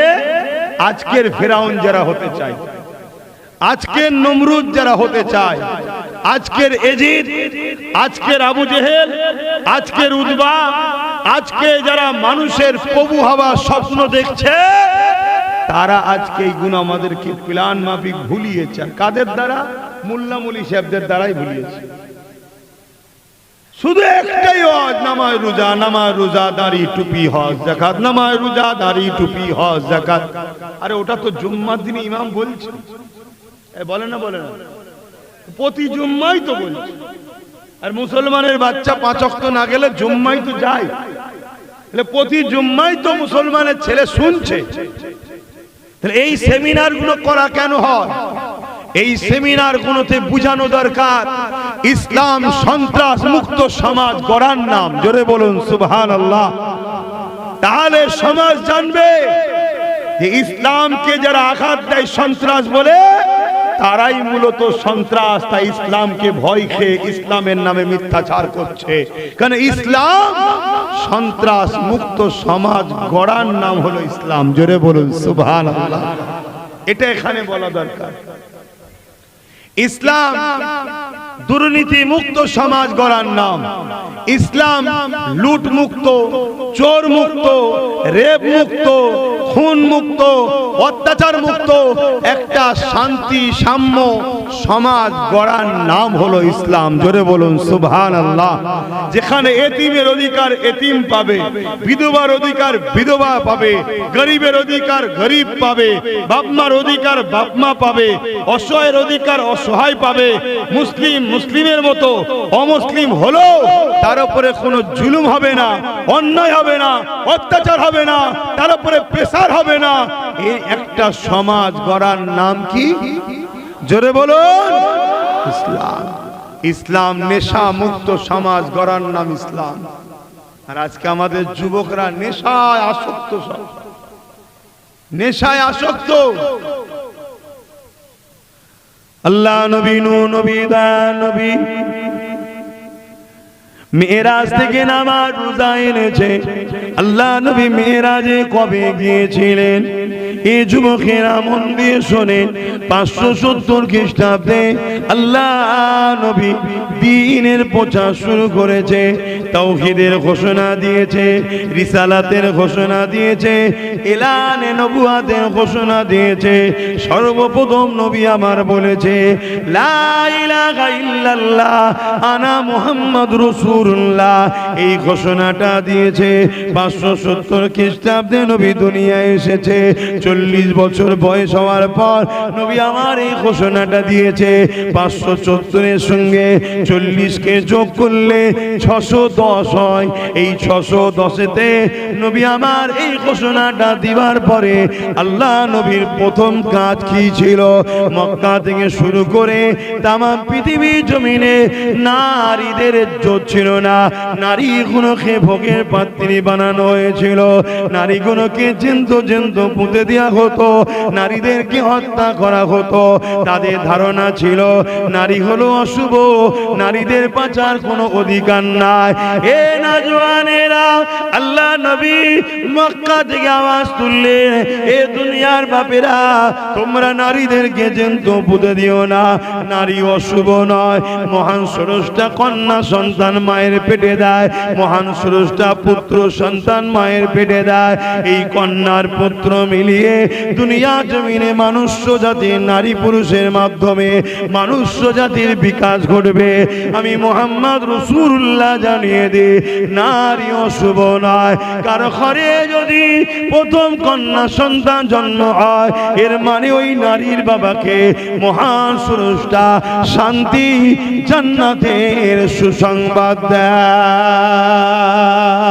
আরো জোরে বলুন সুবহান। ইসলাম একমাত্র ধর্ম যে ধর্ম কন্যা সন্তান হলে জান্নাতের সুসংবাদ পায়। এই খবরটা দিচ্ছে।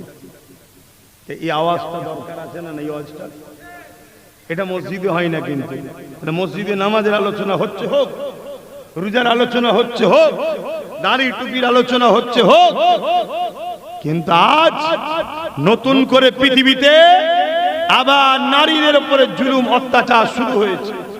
কন্টিনিউ মিডিয়া খোলন, রেপ যেন আম হয়ে গেছে, নারীদের উপরে অত্যাচার আম হয়ে গেছে। এই কিছুদিন আগে আপনাদের এলাকার পুরুলিয়াতে সম্ভবত এক আদিবাসী ছোট্ট একটা বোনকে, স্কুলে পড়া বোন, তার শারীরিক নির্যাতন করে তাকে টুকরো টুকরো করা হয়েছিল।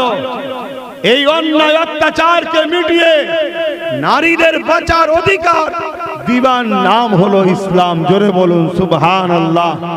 এটাকে কেউ রাজনীতি ভাবে নিতে পারে, আলাদা বিষয়। এটা আমরা করব, আমার ধর্মের কাজ। নারীকে বাঁচানো হলো আমার ধর্মের কাজ। জোরে বলুন সুবহানাল্লাহ। কথা মাথায় ঢুকছে? কিন্তু আজ সমাজে দেখা যাচ্ছে যারাই রক্ষক তারাই ভক্ষক। যারা ক্ষমতায় বসে আছে তারাই নারীদেরকে বেশি অপমান অপদস্থ করছে, আবার তারাই ঘুরিয়ে ফিরিয়ে ইসলামকে আঘাত দিবার চেষ্টাও করছে। কেন? ইসলাম যদি জেগে যায় এদের নারী ভোগ বন্ধ হয়ে যাবে। এই ছেলেগুলো যে ঘুমোচ্ছে, যে মুসলমানের বেটা ঘুমোচ্ছে, এরা এদেরকে মদ দিয়ে, মেলা দিয়ে, যাত্রা দিয়ে, টিভি দিয়ে, সিনেমা দিয়ে, খেলা দিয়ে এদেরকে সব ঘুমিয়ে রাখা হয়েছে। কেন? জালিমরা জানে, ফেরাউনরা জানে, সাদ্দাত নমরুদরা জানে যে একটা মুঈনুদ্দিন হলেই ভারতবর্ষে যথেষ্ট। জোরে বলুন সুবহানাল্লাহ। অতএব এদেরকে ঘুম পড়াও, এরা জেগে না যায়। এরা যদি জেগে যায় তাহলে আজকে নারী দেহ শোষণ যে ভোগ চলছে, নারীদের যে অপমান হচ্ছে, এই অপমান যারা করছে এদের দুনিয়ায় টিকে থাকার জায়গা খুঁজে পাবে না। এরা যদি জেগে যায়, এটা চক্রান্ত চলছে একটা। কিন্তু আমার কম, আপনারা তো আপনার ধর্মকেই বুঝতে পারলেন না। আপনাকে আল্লাহ পাঠালো কেন? আল্লাহ যে দুটো চোখ দিলেন কি জন্যে? আল্লাহ যে দুটো হাত দিলেন কি জন্যে? আল্লাহ যে দুটো পা দিলেন কি জন্যে? আল্লাহ যে জবানে কথা দিলেন কি জন্যে? এ যুবকেরা, এবং তোমাকে আমাকে আল্লাহ পাক খায়রুল উম্মাহ বানিয়েছে। কুনতুম খায়রুল উম্মাহ উখরিজাত লিন-নাস তা'মুরুনা বিল মা'রুফ ওয়া তানহাউনা আনিল মুনকার। এ দুনিয়ার মানুষেরা, এ বাঁকুড়া জেলার মানুষেরা, ও দাদা পীরের সিলসিলা অনুসারী অনুগামীরা, এ নবী দিবানারা, মন দিয়ে শোনো, বিশেষ করে যুব সমাজ শোনো। আল্লাহ তোমাকে আমাকে শ্রেষ্ঠ উম্মত করে পাঠিয়েছে। কেন পাঠিয়েছে? আমাদেরকে আল্লাহ দুটো কাজ দিয়েছে। অন্যায় দেখলে মিটিয়ে দাও, ন্যায়কে প্রতিষ্ঠিত করো। অন্যায় মিটাতে গিয়ে যদি তুমি মারা যাও, অন্যায় মিটাতে গিয়ে তুমি যদি অন্যায়কারীদের হাতে মারা যাও, এ যুবকেরা শুনে রেখে দাও, কিয়ামতের দিনে সাহাবাদের কাতারে হাসর নাসর হয়ে আল্লাহর জান্নাতে যাবে। আর অন্যায়ের বিরুদ্ধে লড়াই করতে গিয়ে আল্লাহ যদি তোমাকে আমাকে বিজয়ী দেয়, আল্লাহ যদি তোমাকে আমাকে ফতেহ দেয়, আল্লাহ যদি তোমাকে আমাকে কামিয়াবি দেয়, তাহলে তুমি কি পাবে?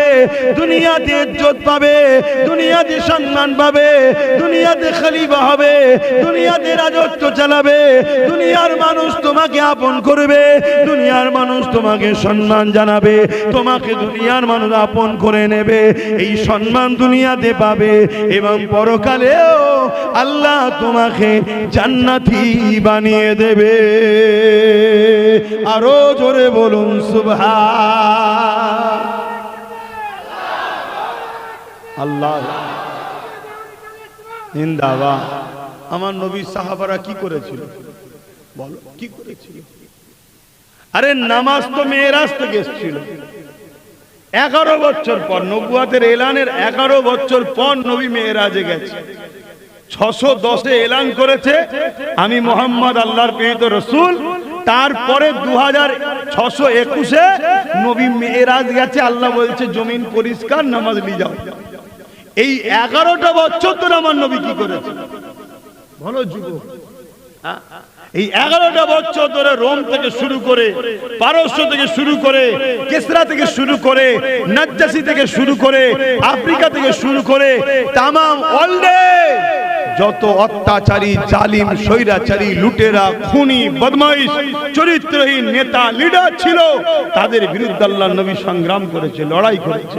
লড়াই করে নারীর অধিকার দিয়েছে, এতিমের অধিকার দিয়েছে, গরিবকে ভাসিয়েছে, অসহায়কে আশ্রয় দিয়েছে, জমিনের উপরে ইনসাফ প্রতিষ্ঠিত করেছে, ন্যায় প্রতিষ্ঠিত করেছে, সাম্য প্রতিষ্ঠিত করেছে, নেশা বন্ধ করেছে, চুরি বন্ধ করেছে, খুন বন্ধ করেছে, রেপ বন্ধ করেছে, দাঙ্গা পছন্দ বন্ধ করেছে। সব করে জমিন যখন পরিষ্কার, আল্লাহ তখন দাওয়াত দিচ্ছে, বন্ধু আসুন। তখন নবী মেরাজে গেছে, আমার নবীর দিদার হয়েছে আল্লাহর সঙ্গে। আল্লাহ বললেন যান, ওই পরিষ্কার বাগান তো এখন তার ফিতনা ফাসাদ নাই, এবারে যান নামাজের চাষ করুন। শুনছেন তো নাকি? আর আনতে হবে না, শুনছেন তো নাকি? এই যুবকরা, আমি যুবকদের রজ করছি, শুনছো তো নাকি? তোমাদের কাজ এটা নয়? আল্লাহ তো দুটো কাজ দিয়েছে, অন্যায় মিটাও, ন্যায়কে প্রতিষ্ঠিত করো। ধরো একটা কোম্পানিতে তুমি চাকরি করো, তোমাকে একটা মাল দিয়েছে, কলকাতায় রেখে আসো, তুমি যদি না রেখে আসো তোমাকে মাইনে দেবে?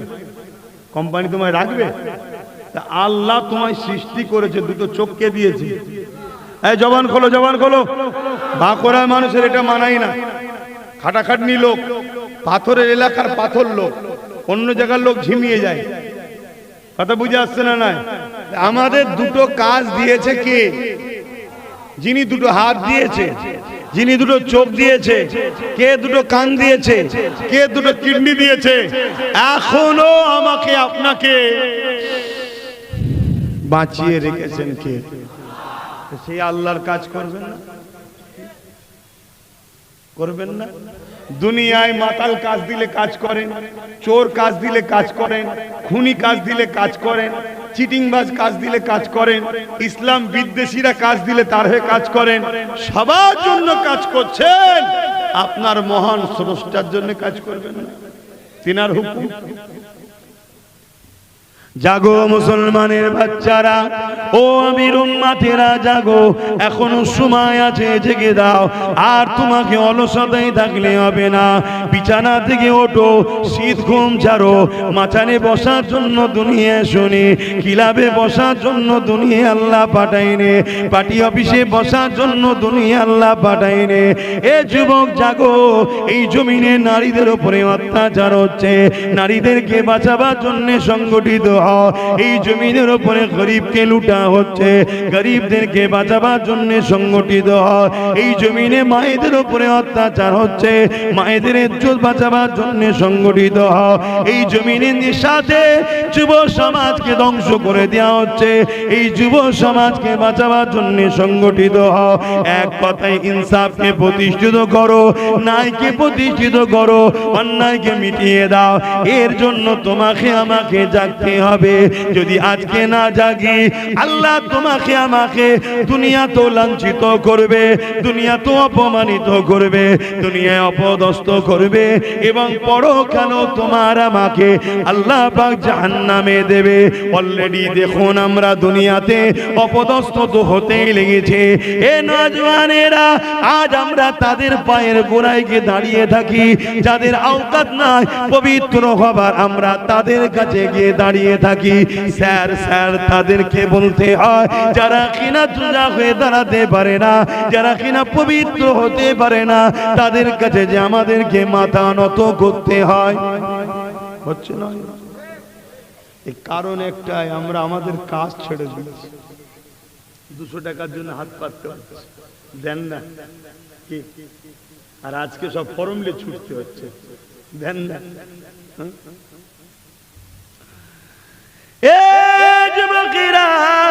আল্লাহ নবীকে ধরো, রাসূলের সুন্নাতে জীবন গড়ো। আল্লাহ নবী সাহাবারা কি করেছে সেটা দেখো।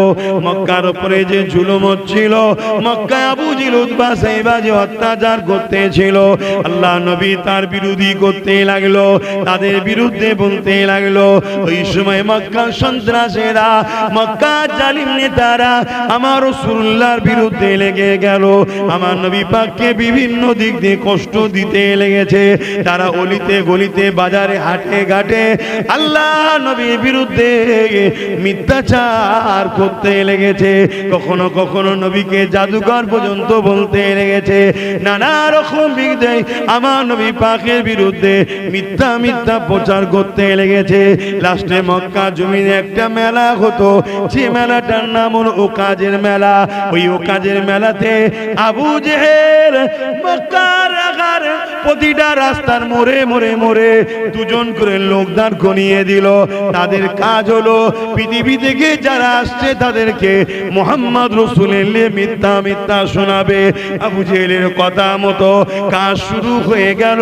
লোক দাঁড়িয়ে গেল, আমার রাসূলুল্লাহর বিরুদ্ধে মিথ্যা মিথ্যা প্রচার হতে লেগেছে।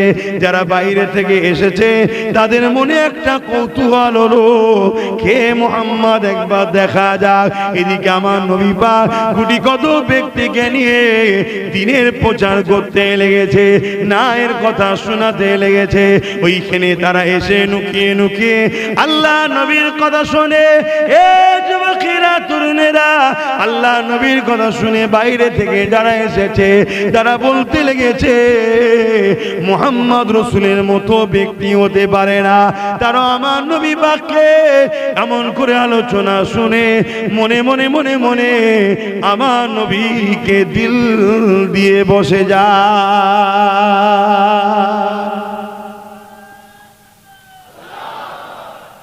তাহলে আবু জেহেল চেয়েছিল আমার নবীর বিরুদ্ধে মিথ্যা প্রচার করো, কিন্তু উল্টো হলো না, হলো না? কথা বলে।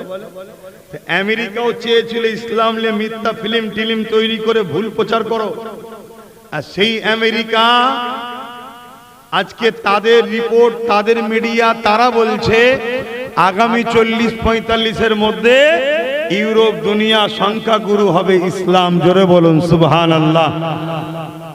তারাও মিথ্যা প্রচার করে আজকে রুখতে পারছে ইসলামকে। তাহলে আজকে আমার দেশেও মিথ্যা প্রচার হচ্ছে না, হয়নি? জোরে বলেন। যেমন আমার বাংলায় কদিন আগে একজন একটা মিথ্যা প্রচার করেছে, শুনেছেন? ইসলামে নাকি রেপ করাটা পাপের বিষয় নয়। শুনেছেন আপনারাও? এই কথাটা সত্য বলেছে না মিথ্যা বলেছে? ইসলাম ধর্মের উপরে আঘাত দিয়েছে না দেয়নি? ইসলামে রেপের শাস্তি কি? মৃত্যুদণ্ড। তাকে পাথর মেরে গলা পর্যন্ত পুঁতে পাথর মেরে মেরে ফেলো। শুনছেন তো? তাহলে এ কি বলছে? যে বলছে তাদের দলে অনেক রেপিস্ট আছে না নাই? তাহলে এরা মূলত ইসলামকে ভয় খাচ্ছে যে যুবক যদি জেগে যায় তাহলে আমরা যে বদমাইশি করছি আমাদের এই বদমাইশির নাম নিশানা বন্ধ হয়ে যাবে। কথা বুঝলেন? সেদিনও আবু জেহেল ভয় করেছিল, আজকে আবু জেহেলের উত্তরসূরিরা ভয় করছে। তাই মুসলমান ঘরের ছেলেদের বলি, জাগো, এখনো সময় আছে। এই সমাজে মায়ের জাতের ইজ্জতকে বাঁচাবার জন্য জাগো।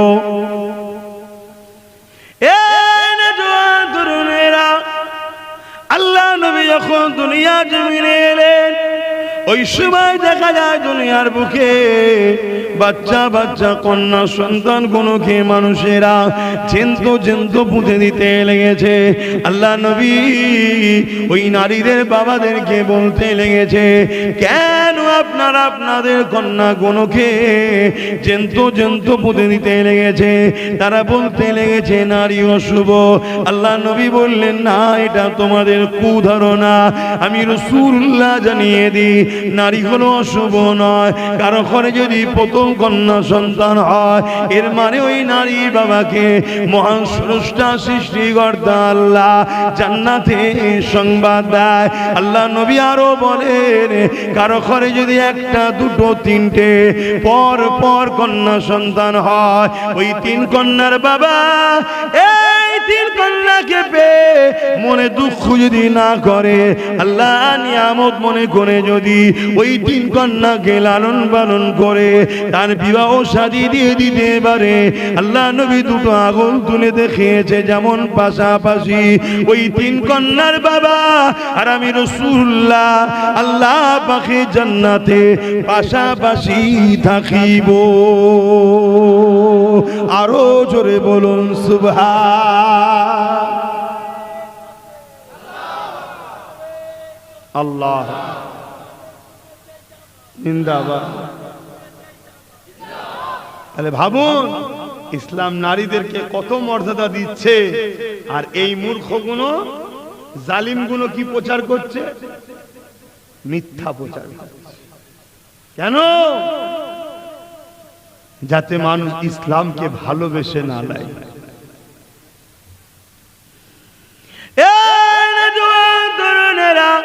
আরেকটু আগে চলেন, আল্লাহ নবী জানিয়ে দিলেন একটা একটা নারী একটা একটা জান্নাত। আল্লাহ নবী আরো জানিয়ে দিলেন আল জান্নাতু তাহতা আকদামুল উম্মাহাত। এই দুনিয়ার মানুষেরা তোমাদের জান্নাত হলো তোমাদের মায়ের পায়ের তলায়। প্রত্যেকটা ছেলের জান্নাত হলো তার মায়ের পায়ের তলায়। আজকে সেই মাকে বৃদ্ধাশ্রমে রাখা যারা পছন্দ করে, তারাই তো ইসলামের দিকে আগুন তোলে।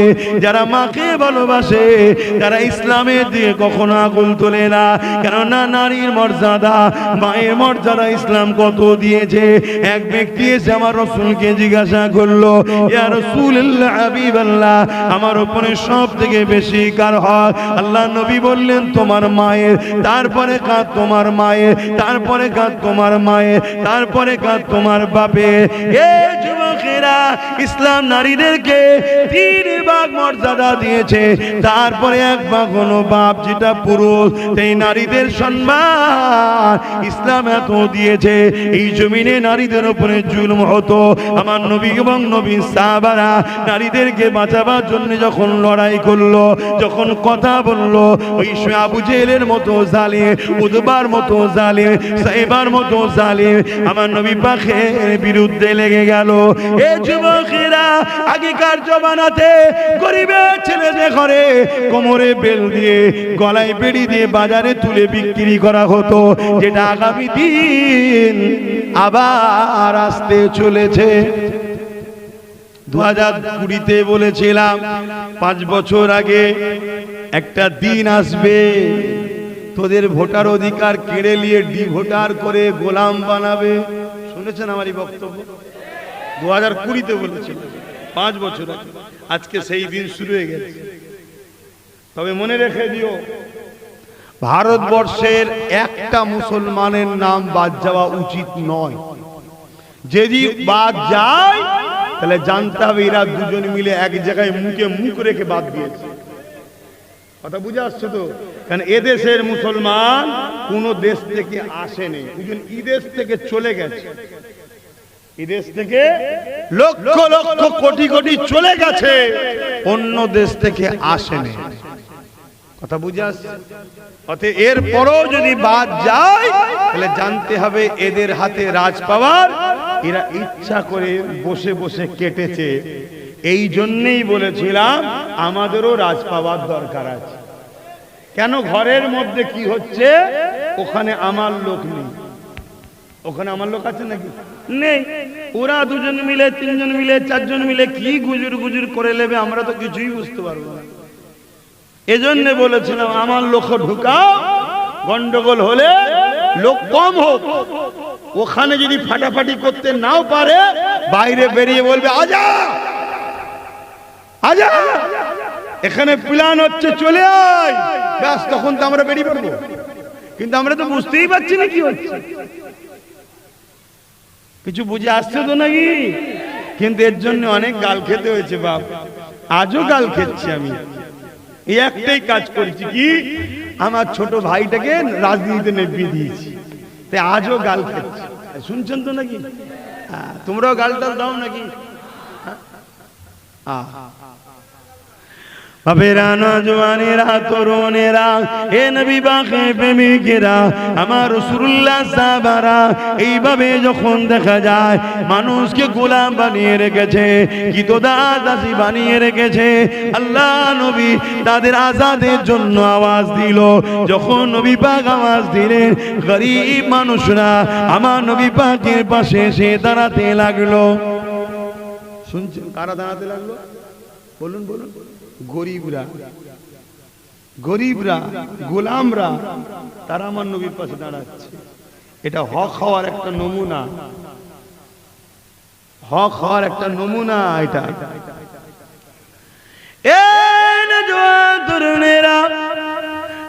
এমন সময় মক্কা জালিমরা, মক্কার আবু জেহেল, উতবা, সাইবা যখন বুঝতে পেরে গেছে মুহাম্মদ রাসূলুল্লাহ দিকে এমন করে গরিবরা আস্তে আস্তে যেতে লেগেছে, যাদেরকে আমরা ভয় দেখিয়ে, যাদেরকে আমরা চমকে ধমকে গোলাম বানিয়ে রেখেছিলাম, তারা আজকে মুহাম্মদ রাসূলুল্লাহ দিকে যাচ্ছে। মুহাম্মদ রাসূল তাদেরকে ভালোবাসছে, তাদেরকে অধিকার দিচ্ছে, তাদেরকে আজাদ করছে, এক রব নায়ের আল্লাহর কথা প্রচার করছে, ইনসানিয়াতের কথা প্রচার করছে। এই সময় আবু জেহেল, উতবা, সাইবা দেখলো এটাকে রুখতে হবে। আমার রাসূলুল্লাহর পাশে যারা দাঁড়িয়ে ছিল, আল্লাহ নবীকে তারা কিছু বলতে পারেনি। কারণ নবী পাককে বলতে গেলে, কেন নবী আমার অনেক বড় খানদানের ছিলেন, কিন্তু নবী পাকের পাশে যারা ছিল তাদেরকে জোর করে ধরে ধরে মরুভূমির গরম বালির উপরে শুইয়ে দিয়ে তাদের বুকের উপরে ভারী পাথর চাপিয়ে দিয়েছিল। এ যুবকেরা, তরুণেরা, এই বুকের উপরে ভারী পাথর চাপিয়ে দিবার পর তারা নিঃশ্বাস নিতে পারছিল না। এই অবস্থায় অনেকে মারা গেছে, অনেকে আবার এই অবস্থাতে কষ্ট সহ্য করেছে, তথাপি আল্লাহ ও নবীকে ছেড়ে দেয়নি। আজও গরিব মানুষরা যখন ন্যায়ের পক্ষে এক হচ্ছে, আজকের আবু জেহেলরা তাদেরকে ধরে ধরে মারছে না, মারে না? কথা বলো। আজকের আবু জেহেলরা তাদের বিরুদ্ধে কেস দিচ্ছে না, তাই মিলছে? দেখছেন কেমন? যুগে যুগে মিলাতে হবে পুরাতন ইতিহাসের সাথে। কারবালা এমনি হয়নি, যুগে যুগে কারবালা হবে, তোমাকে টালি করতে হবে তার সাথে। কিন্তু আমাদের ছেলেরা ঘাবড়ে যাচ্ছে নাকি? মন খারাপ হচ্ছে নাকি? হতাশ হলে হবে না, ঘাবড়ে গেলে হবে না। আমার নবী পাকের কাছে এক সাহাবী এসে বলছে, হুজুর আর কত মার খাবো হুজুর, একটু দোয়া করেন, আর কত মার খাবো। আল্লাহ নবী বলছেন, এত ধৈর্য হারা হলে হয় না। বিজয় এমনি আসে না, ইনকিলাব এমনি আসে না, না এমনি প্রতিষ্ঠিত হয় না। তোমরা কি জানো পুরাতন জামানার নবীদেরকে পর্যন্ত তাদের উম্মতেরা করাতে দুটুকরো পর্যন্ত করে দিয়েছে। বনি ইসরাইল ৭০,০০০ নবী পেয়েছে, তারা তাদের নবীদের ঘরে কতল পর্যন্ত করেছে। অতএব এত ধৈর্য হারা হলে হবে না।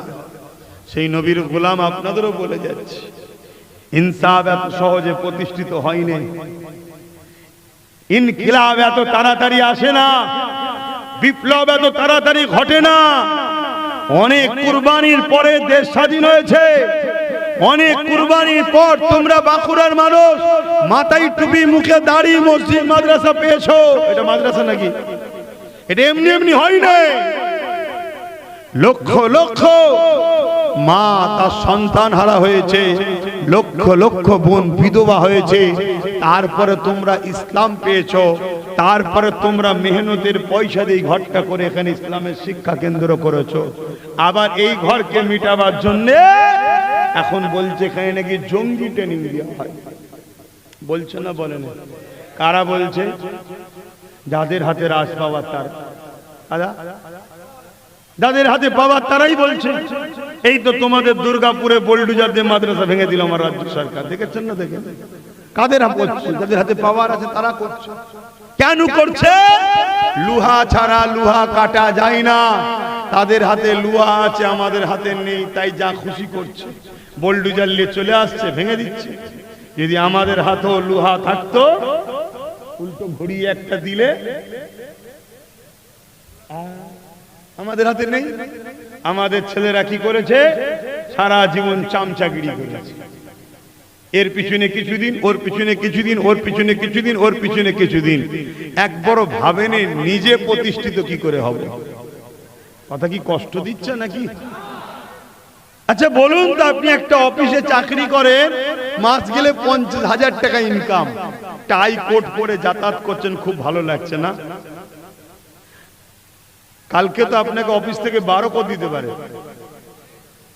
কথা বুঝছেন না, বোঝেন? কালকে বার করতে পারে না, পারে না? যদি আপনার বার না হয়, একটা দিন পরে ডিউটি শেষ, একটা বয়স পরে আপনি বাদ পড়ে যাবেন। আপনার ছেলে কি অফিসে চাকরি পাবে? নাও পেতে পারে। কিন্তু আপনি ধরুন আপনাদের এই বাজারে একটা চায়ের দোকান দিয়েছেন, কি পানের ঘুমটি করেছেন, ছোট মেহনত করছেন নিজের, ওখান থেকে কেউ আপনাকে বাদ দিতে পারবে? ওটাকে আপনি চালাচ্ছেন, ব্যবসা চালাচ্ছেন, আপনার 50,000 মাইনে খুব জোরে 1 লাখ হবে, এর চেয়ে বেশি তো হবে না রে বাবা আপনার চাকরি জীবনের মধ্যে। কিন্তু আপনি মেহনত করলেই একটা দোকান থেকে আপনি 10টা দোকান বানাতে পারবেন। 10টা দোকানে ডেলি যদি 1000 করে টাকা হয়, ডেলি 10,000, মাস গেলে 3 লাখ।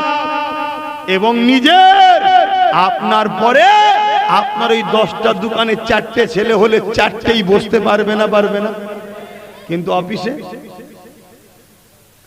নিজের দল করো, বুঝছো না বুঝুনি? এজন্য আব্বাস সিদ্দিকী করেছে। আজ অনেকে গাল দিচ্ছে, দিক, জবাব তো আল্লাহর কাছে দেবে।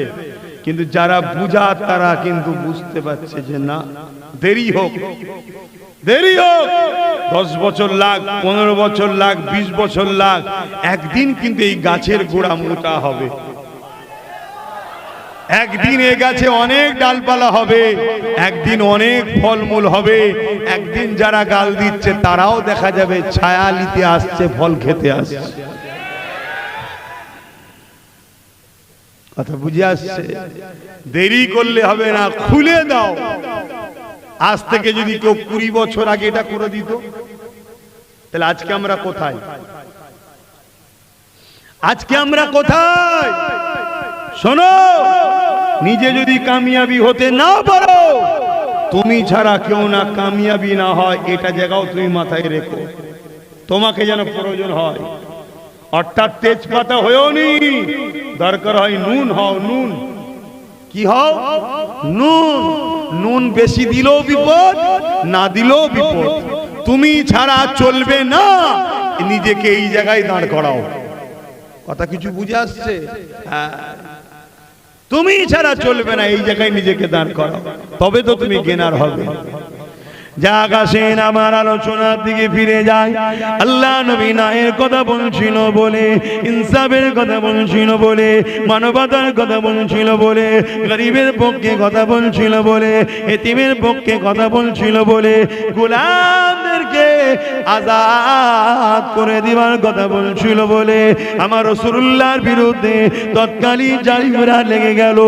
এ যুবকেরা, তরুণেরা, যারা আমার নবী পাকের কিছু করতে পারেনি, যারা নবীর পাশে যারা থাকে তাদের উপরে জুলুম অত্যাচার করছে, তাদেরকে আঘাত করতে লেগেছে। এ নওজওয়ানেরা, তরুণেরা, তাদের মধ্যে থেকে একজন সবাই আমরা চিনি, নামটা একটু জবান খুলে বলবে, ওই যে কালো মানুষটা, জোরে বলুন। চিন্তা করুন, 1450 বছর আগে নবীর গোলামি করেছে, আজকে বাঁকুড়ার মানুষ সবাই বলছে হযরতে বেলাল। কিন্তু আমার দেশের আজ থেকে 7 নম্বর আগে কি 4 নম্বর আগের প্রধানমন্ত্রী কে হচ্ছে আমি জানি না, কে খোঁজ রাখবো? শুনছেন না শুনেননি? হ্যাঁ, লোক চেয়েছিল, মাথায় বসছিল, লোক চাইনে পড়ে গেছে, মরে গেছে, কোথায় চলে গেছে, ও কি খোঁজ রাখার সময় আছে নাকি? কিন্তু আমার নবীর গোলাম যে হয়, কথা বলে, কথা বলে, তোমরাও নবীর গোলাম হও, তোমরাও নবীর গোলাম হও। মনে রেখে দেবে 800 বছর আগে চলে গেছে সুলতান-ই-হিন্দ গরিবে নওয়াজ খাজা মঈনুদ্দিন আজমিরি সঞ্জালি রহমাতুল্লাহ আলাইহি। আজও তাম পৃথিবীর মানুষ তাকে মনে রেখেছে। মুসলিম হোক আর অমুসলিম হোক, সবাই গরিবের নওয়াজের দরবারে যাচ্ছে। জোরে বলুন সুবহান। কেন? রসুলের গোলাম ছিল, নবীর গোলাম ছিল। তাহলে নিজেকেও নবীর গোলাম প্রমাণ করতে হবে, ঠিক তো নাকি? গরিব নবীর গোলাম কখনো জুলুম করতে পারে? নবীর গোলাম কখনো চিটিংবাজ হতে পারে? নবীর গোলাম কখনো চোর হতে পারে? নবীর গোলাম কখনো অত্যাচার করতে পারে? আর নবীর গোলাম কখনো অত্যাচারীকে সাপোর্টও করতে পারে না, অত্যাচারীর সঙ্গে দলও করতে পারে না। কেন? মিশকাত শরীফের হাদিস, আল্লাহ রসুল বলেছে যে জুলুম করে জানে, জানার পরেও তাকে যদি কেউ সহযোগিতা করে, সাথ দেয়, শক্তিশালী করে, ওই ব্যক্তিটা ইসলাম থেকে বেরিয়ে যায়, ইসলামে থাকে না। শুনছো তো? এই অজগুলো আমার কমকে জানানো দরকার আছে না? নাই জালিমকে সাথ দিয়ে, জুলুমকে সাথ দিয়ে, জালিমকে শক্তিশালী করে, আর মসজিদে গিয়ে মাথা ঠুকে বলছে আল্লাহ আমায় বাঁচান। ও তো মুসলমানই নেই রে। শুনছেন না? শুনেন? এইটা জানাবে কে? এজন্য আমি একটু অন্য দিকে ওয়াজ করি। বাকি ওয়াজ তো আল্লাহ করে সবাই করে, আমি একটু আরো যেগুলো আছে ইসলামে সেই ওয়াজ একটু আমি বেশি করি। অসুবিধা হচ্ছে? কিন্তু অনেকের অসুবিধে হয় যারা ওই কোয়ালিটি, আবু জেল মার্কা কোয়ালিটি, তাদের অসুবিধে হয়। আপনাদের হচ্ছে না তো? যদি হয় জানতে হবে আপনি আবু জেল মার্কা, কিছু করার নেই। আমি তো কাউকে ব্যক্তিগত বলে বলিনি যে অমুক বদমাইশ না। আমি যখন বলেছি এই কাজ জালিম, যে সে কোনোদিন জান্নাত যাবে না, জালিমের বিচার দুনিয়াতেও হবে আখিরাতেও হবে, জালিমকে যে সাথ দেয় সে ইসলাম থেকে বেরিয়ে যায়। আপনি বলছেন এই কথা বলার কি দরকার? তার মানে আপনি জালিমকে সাথ দেন না? আপনার গায়ে লাগলো কেন? কথা বুঝে আসছে না? না, এখন দুজনের গায়ে লাগার জন্য আমার নবীর হাদিস বলা কি বন্ধ হয়ে যাবে? হ্যাঁ, দুনিয়া যদি সব উল্টে যায়, উল্টে যাক, নবীর দিনের আলোচনা, নবীর হাদিস কখনো বন্ধ হবে না। জোরে বলুন সুবহানাল্লাহ। তাই তো নাকি? আর না আপনারা অন্যদিকে, না আপনাদের ধারণা কোরআন শেষ হয়ে যাবে, কারো উন্নতি শেষ হবে না, এইদিকে নাকি?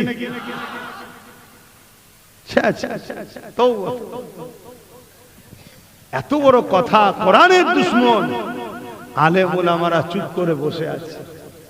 কি প্রতিবাদের দরকার আছে না? না। তবে হ্যাঁ, যেসব উলামারা প্রতিবাদ করছে তাদেরকে আমি ধন্যবাদ জানাই, অবশ্যই তারা হক। কিন্তু সব উলামার প্রতিবাদ করা দরকার, যে এই কথাকে উইথড্র করতে হবে, এই কথাকে ক্ষমা চাইতে হবে, এই কথা ফিরিয়ে নিতে হবে, এই কথার জন্য আপনাকে ক্ষমা চাইতে হবে।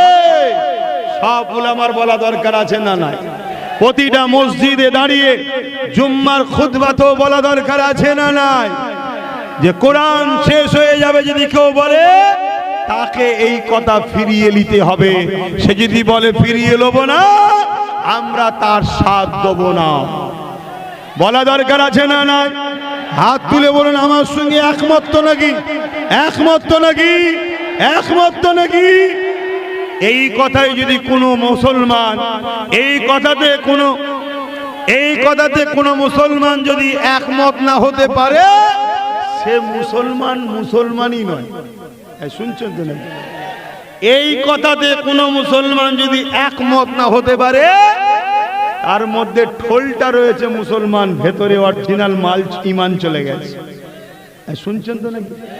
সবার আওয়াজ তোলা দরকার, সবাইয়ের কথা বলা দরকার যে আপনাকে আমরা ভালোবাসি, প্রেয়ার করি, আপনার সাথ দিয়েছি, আপনাকে বারবার বাঁচিয়েছি, আপনার সঙ্গে সবাই গাদ্দারি করেছে, যাদের জন্য সব করলেন তারাও আপনার সঙ্গে গাদ্দারি করেছে, যাকে অনেক পদ দিলেন সেও গাদ্দারি করেছে।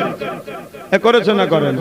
তোমাদের এইদিকে আসে, আবার পূর্ব মেদিনীপুর থেকে আসে না? হ্যাঁ, তাকে কত কি দিয়েছিল, সবাই গাদ্দারি করেছে, আমরা কিছু পাইনি। তারপরেও কিন্তু আপনার কোলে বারবার উঠেছি। কেন? আপনি ডাকাতের ভয় দেখান। কার ভয় দেখান?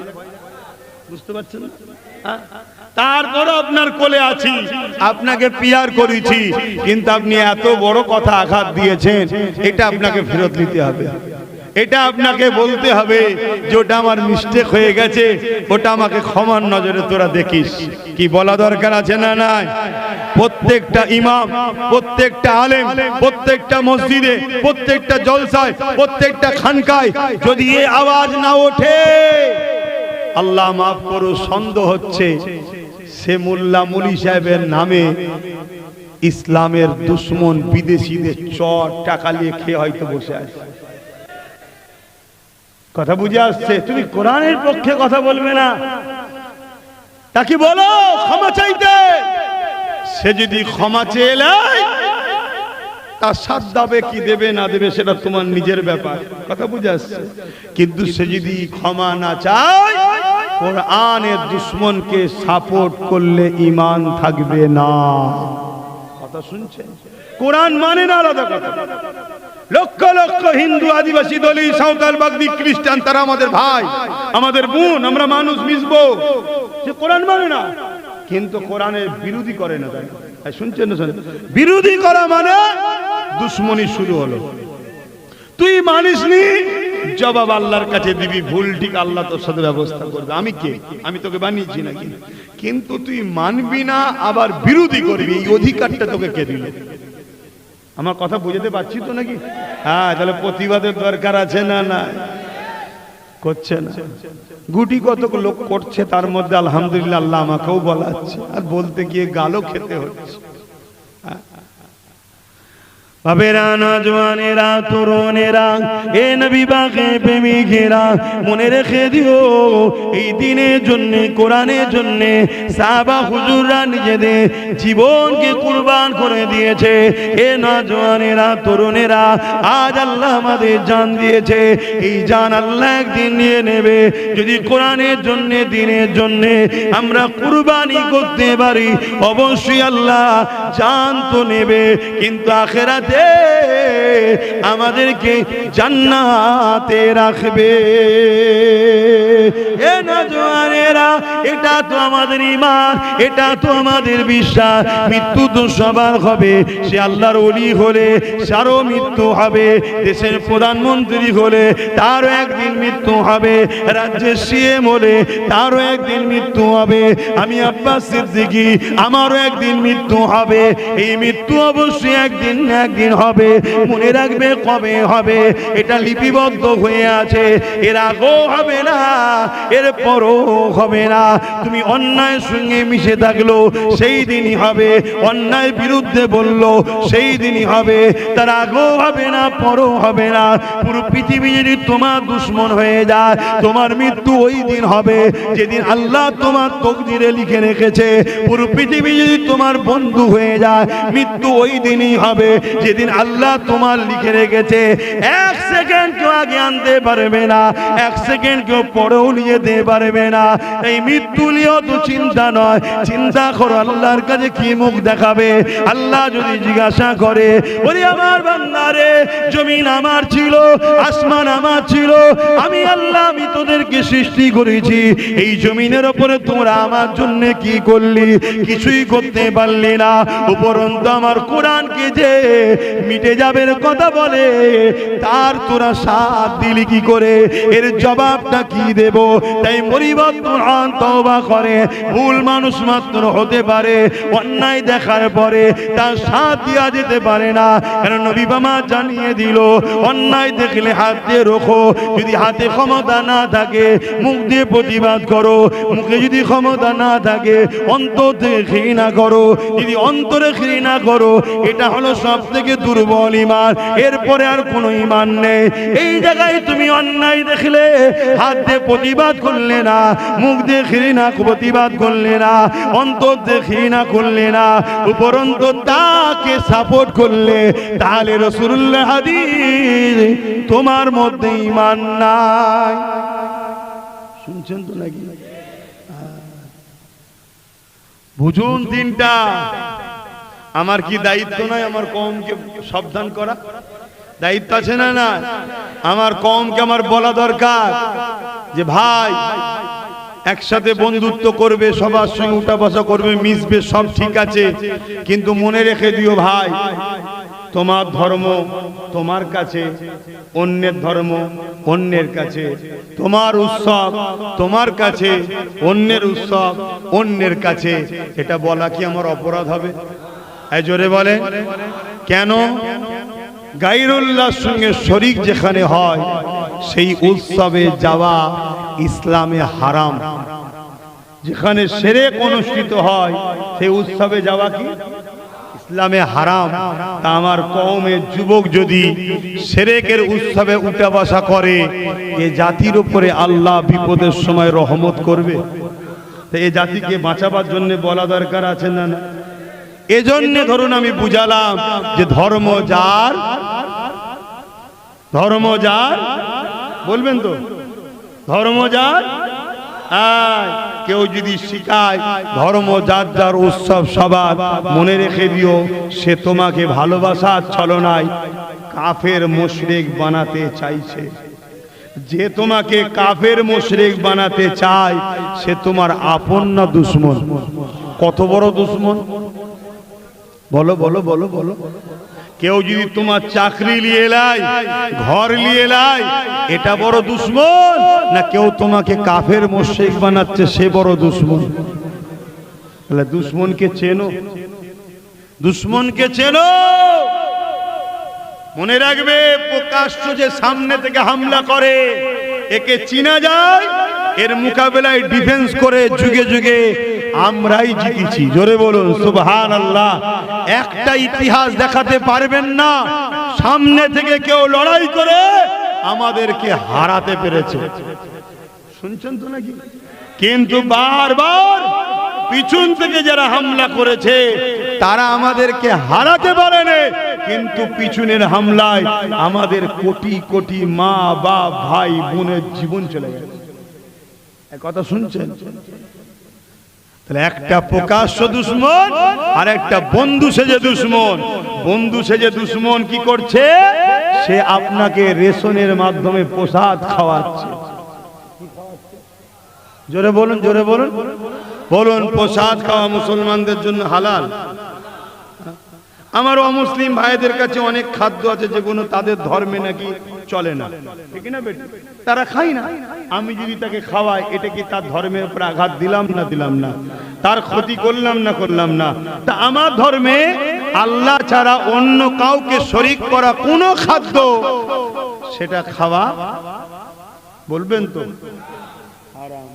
তাহলে কেউ যদি প্ল্যান মাফিক আমাদেরকে হারাম খাওয়ায়, তাহলে আমাদেরকে বলা দরকার, জাতিকে সজাগ করা দরকার আছে না? না, যে আমার কওমের মানুষ চক্রান্ত চলছে তোদেরকে কাফের বানাবার, চক্রান্ত চলছে তোদেরকে মুশরিক বানাবার, চক্রান্ত চলছে তোদেরকে আল্লাহ ও রাসূল থেকে সরাবার। এটা আমার জাতিকে সজাগ করা দরকার আছে না? নাই। এই সজাগ করতে গিয়ে যদি আমার কোনো মুসলিম ভাই আমার বিরোধী করে, জানতে হবে সে মুসলিম লেবাসে, ভেতরটাই সে মুসলমান নয়, অমুসলিম হয়ে আছে। কথা মাথায় ঢুকছে না? ঢোকেনে কেন? আমি আমার কওমের মানুষকে কুফরির হাত থেকে, শিরকের হাত থেকে বাঁচাবার জন্য কথা বলতে হবে। আমার রাসূল পাক সাল্লাল্লাহু আলাইহি ওয়াসাল্লাম তিনি শিরক মুক্ত সমাজ তৈরি করেছে। আজকে সেই উম্মতকে কেউ শিরকের দিকে নিয়ে যাবে, আমাকে সজাগ করা দরকার আছে না? তাই বলবো, যারা আমাদেরকে প্ল্যান মাফিক অধিকার দিচ্ছে না, চাকরি দিচ্ছে না, কারবার দিচ্ছে না, অথচ দরদ দেখিয়ে এমন দিচ্ছে যাতে আমি মুশরিক হয়ে যাচ্ছি, এ আমার বন্ধু না দুশমন? জোরে বলুন। দুশমনের থেকে সতর্ক হওয়া দরকার আছে না? নাই। এই কথাগুলো একটু আমি বলি, আপনারা শুনেছেন তো নাকি? এতে অনেকের কষ্ট হয়ে যাচ্ছে, তাহলে কি বলা বন্ধ করে দেবো? আপনারা যা খাচ্ছেন খেয়ে যান, আমি তো খাবো না। আপনারা খাচ্ছেন খান।